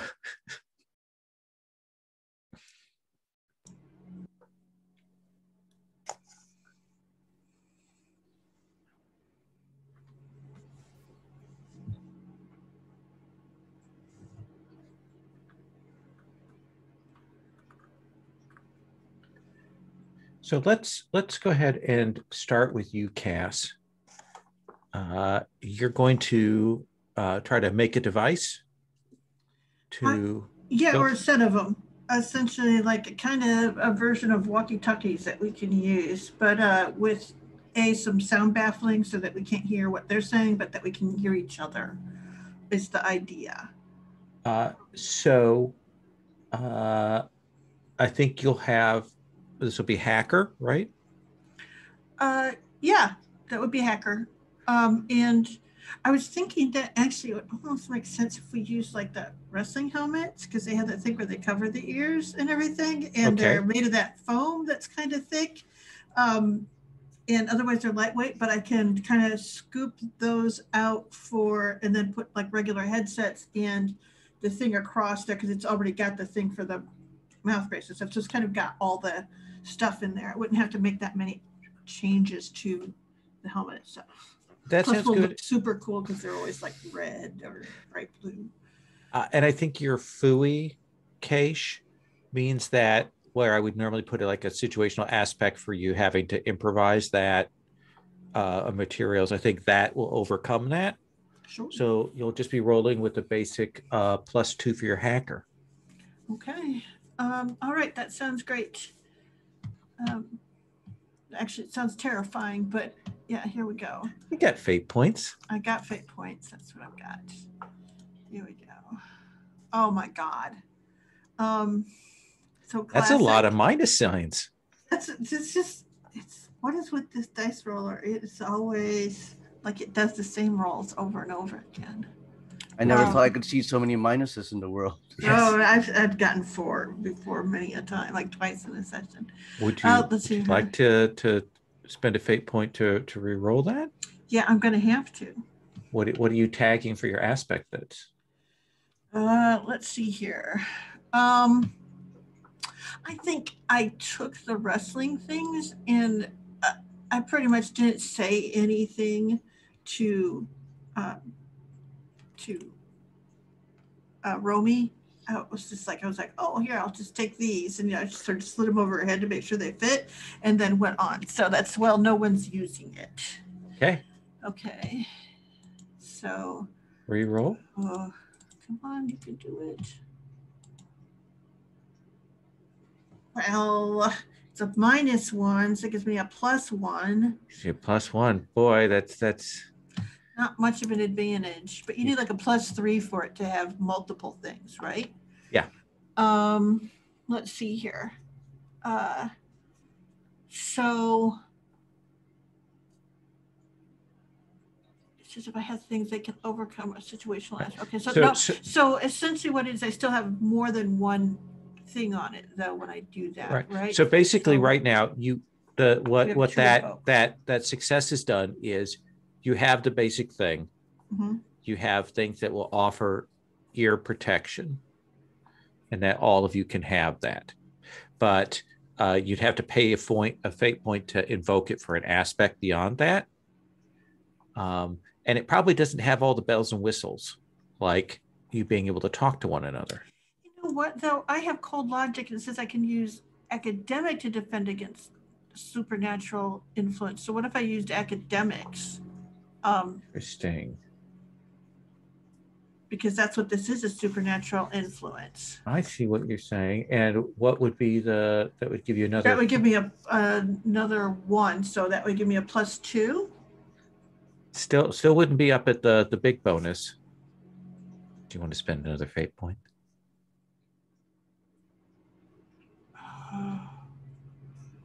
No. Are you going to spend another fate point? But it means that we can invoke it free once, right? You can invoke it free for once, and I'll let you talk to one another. Okay, that sounds great. What is the fate point what the aspect you're invoking with that fate point? Wait. Okay, so you're just saying I need a +3.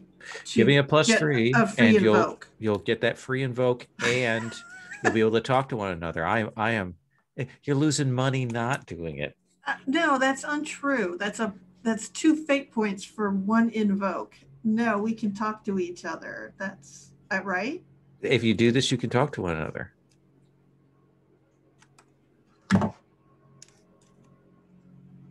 I will point out that you're going to get your refresh back at the end of the session. So. Okay. Yeah, sure. All right. I will spend it. It's just I have the Fui case. So, but okay. That's cool. I will spend it. I will make you happy and spend my fate point.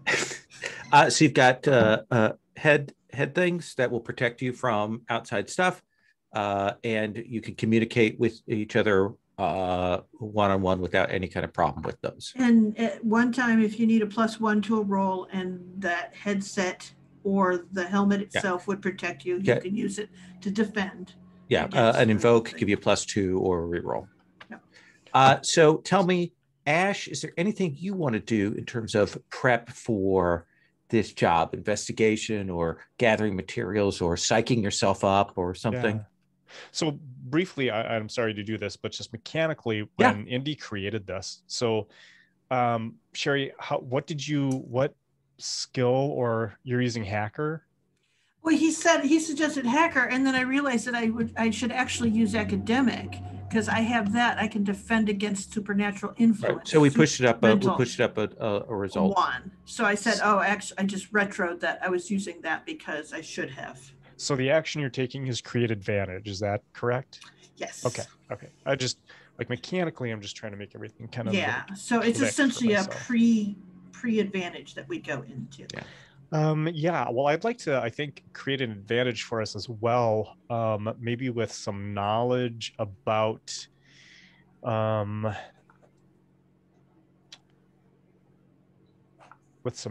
how to best go on the offensive against these walkers. And so let's see. I can certainly, I have trivia buff, so I can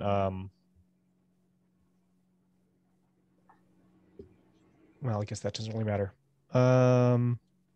So I want to create an advantage for us with some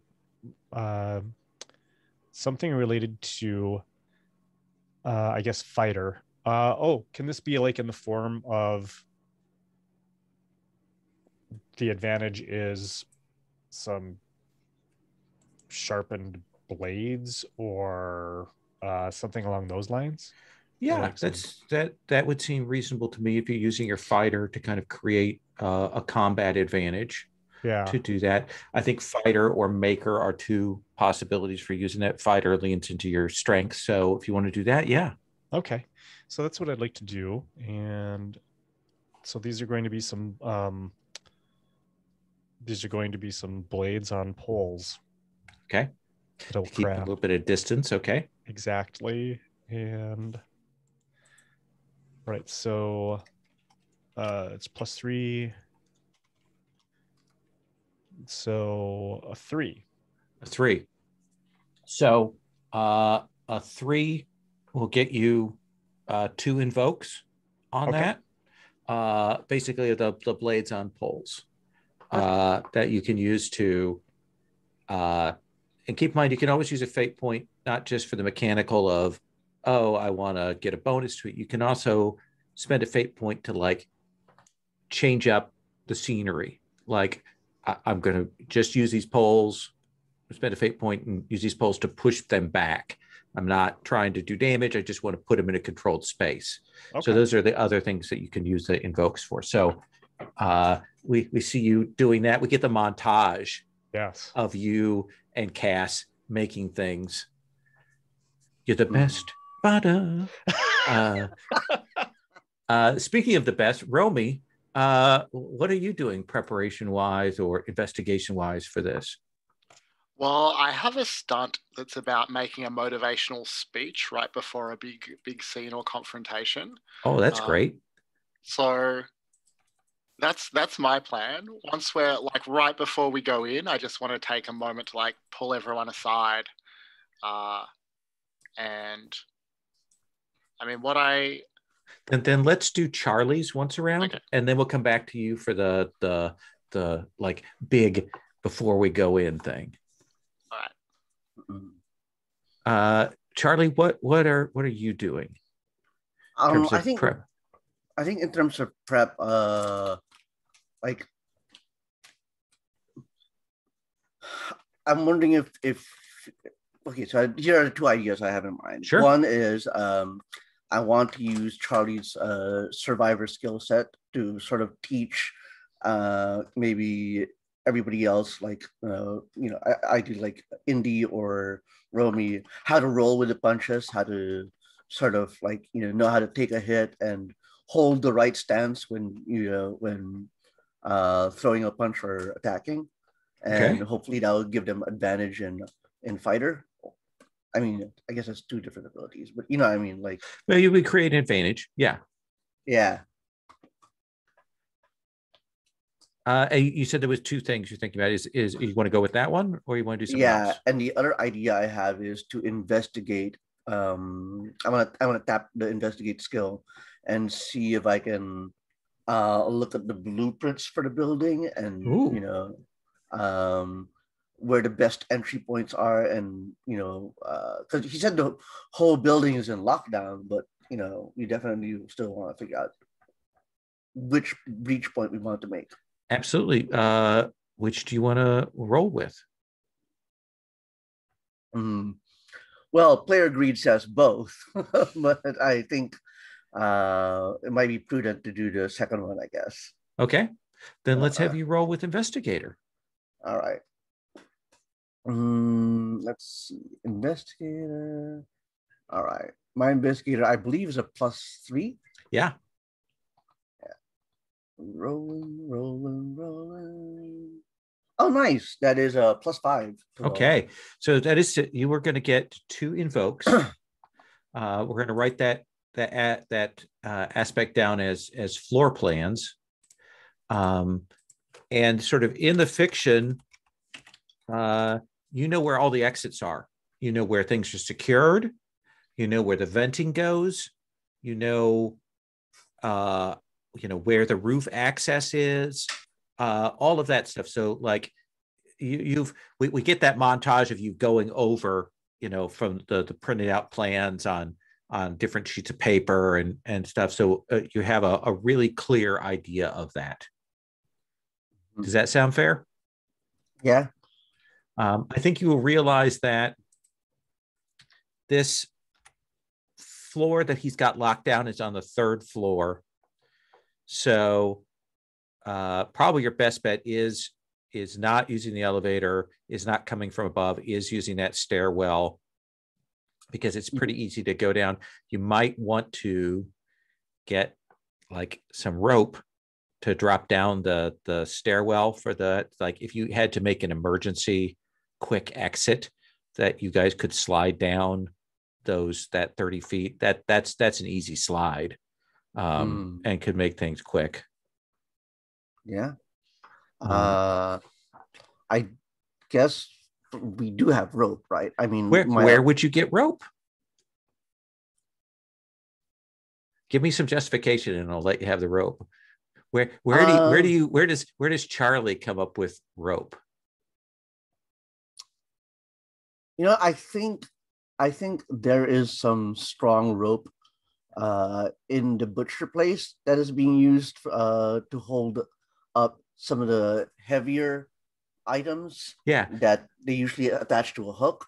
Yeah. So probably kind of like a plastic twine length. Yeah. So you've got that. Yeah. And 30 feet is not that bad. You can easily take that without anybody missing that. Yeah. And I'd say it's like it's already tucked into a small pouch that is, on the side of the motorcycle. All right. And Shane, we get on site. I am going to have you do the inspirational speech, but we are going to stop here, I think, because I think this sort of conflict and resolving this is going to take potentially more than half an hour, and I want to give it space to breathe. So let's set the scene, address this a little bit, and then give your speech. This is not a great part of town. It's not that it's gang territory or anything like that. This is a part of town that people knocked everything down, pushed everybody out, and then tried to develop, and nobody wanted to come here. So we've got half-filled strip malls. We've got like office places that have lots of for lease space available, kinds of things, and buildings that have kind of half shut down, where you can see like the tape from various things. This is the kind of place where if people want to have fake offices to file lawsuits, these are the kinds of places that they purchase. Sherry, tell me another feature of this building. This particular building? Yeah. I think one of the things is it has a lobby and you can see it from outside, and it's kind of lit, but the thing that's really striking about it is that it's kind of, there was this big planter in the middle, and they planted like trees and these kind of big plants, but they've all died. And so it's kind of, there's this dead foliage sort of filling the a big part of the center of the lobby of this building on the first floor. And Ash, what seems to be like the decor theme here? Like what have they done to try and make this building look jazzy and fresh? So it's a lot of, it's lively colors that they've painted the interior with, but kind of like clashing, so that there are lots of lively colors, but it doesn't work as a whole. And in addition to the dead trees and so forth in the planter, there are a lot of very obviously fake plastic plants, and very sad looking plastic plants that have gathered a layer of dust, and kind of older, cheaper fixtures. Like if you step into the restrooms, for instance, the little the finish on the faucets is just stripping off in big chunks and so forth. Yeah, like very clearly the colors that were chosen and carpet that were chosen were, we can get a bulk batch of this from a couple of different banks, and we can put it together, and we've got done this. Matthew, what's the building across the street? So the building across the street, I'd say it's an old motel. Not really frequented anymore, not really used for anything else. They thought it was going to be for like extended stay residents when people were to come and use the offices and maybe do stuff. But it's been changed hands. It's a Motel 3. Like it has the Motel 6 label. That's the big chain. They've put a 3 over the 6, so it's not. I don't understand what that means. Actually. Oh, so Motel 6 is a particular chain here. So they've just changed the number on it so that it doesn't look like a Motel 6. But so it's branding itself like a knockoff. Yeah, got it. Yeah. You can see the pool. It also has dead leaves that have accumulated and never been cleaned out. So, Romy, tell me how do you stage your speech to the group, and where does this take place, and how do you frame this? Well, so I want to set it up like immediately before we go in, like right outside the doors. You know, there's this kind of nervous energy. Everyone's getting ready. We're maybe testing these headsets. And I'm going to try and pipe some music through the headset as a backdrop to my motivational speech. Mm-hmm. There is like the music starts out gently, quietly, and starts to slowly build as I speak. And you all recognize the opening of Sandstorm by Darude as it sort of builds behind me. And I think Roman will keep it like pretty short and sweet and basically say, look, none of us love this. None of us love Durberg, but if we don't get this done, then we're going to end up working for someone just like him. And, well, we know how that works out, and kind of gestures towards the locked door behind which his employees have begun eating each other. And she'll just say, so don't do this for Durberg. Do this because fuck Durberg. And that's when the beat drops. And it's time to, I guess it's time to roll to try and create an advantage. What do you think you want to roll this with? Does this feel like from your athlete? It kind of feels a little bit like that. I mean, I'll certainly take that if you're happy with that. I like that it kind of leans into your aspects there. I'm willing to see you roll with that. All right. Let's see. Ooh, that's a good roll. Wait, no, it wasn't. Wait. It was good on my screen for a moment there. Like gorgeous. The previous roll was a good one. That one is not.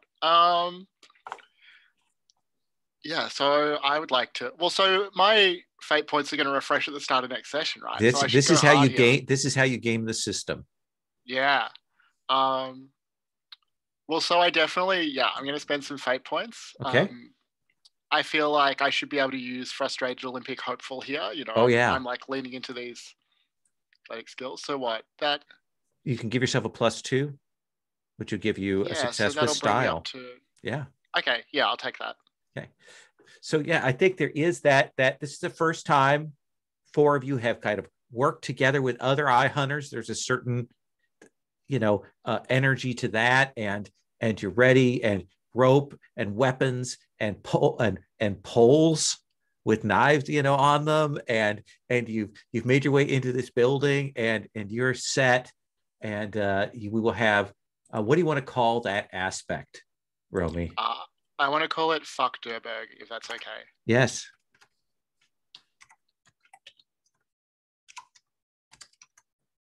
Okay, and we have 3 invokes on that. So we will grab that. Ooh, take that. Take that. Those are all on the scratch pad. So we have 2 invokes on blades on poles, 1 for the headsets, 2 for the floor plans, 3 for fuck Durberg. And the layout of the place. You're protected. You can communicate. This is going to be a milk run, and that is where we will start out. We'll go right into it next time. Does that sound okay? If you don't mind, I would like to do a quick stars and wishes if people are okay with that. Mark, can I start with you? Stars, thank you to Doug. Wishes, things you definitely want to see next time.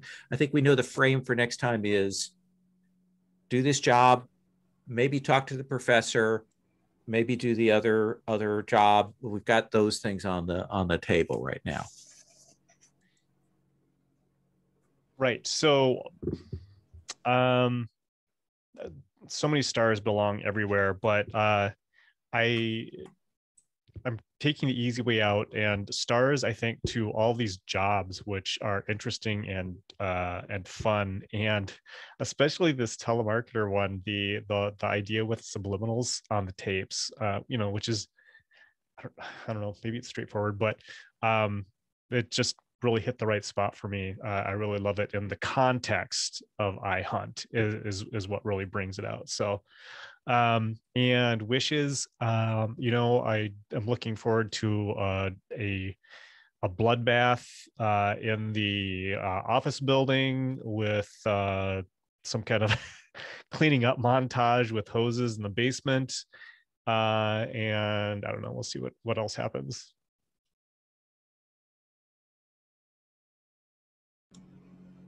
That's right. We'll use the building facilities to take care of that.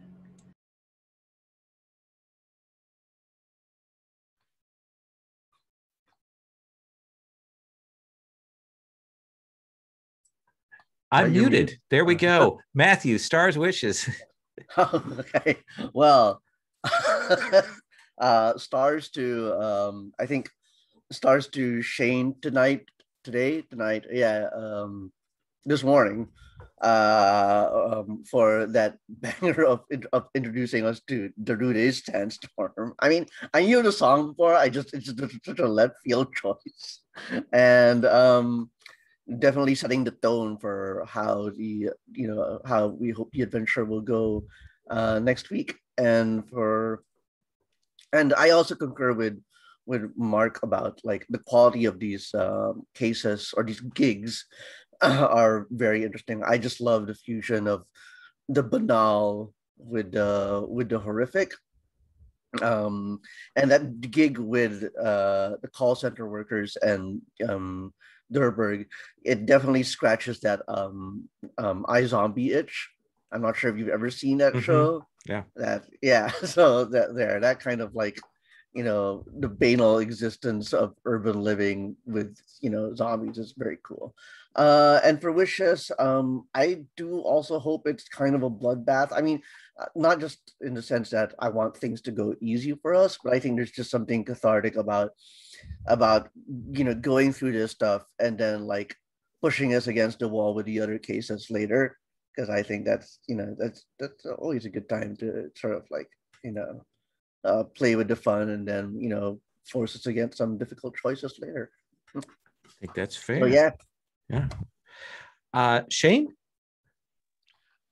When Mark was reading listing his stars and wishes, I think mine were almost word for word exactly the same. I love the star, definitely the setup with the telemarketers and the subliminal Necronomicon kind of situation. I thought that was hilarious and amazing. And yeah, the same wish actually as both of you. I can't wait for a huge fight scene at the start of next week. Awesome. And Sherry? Same.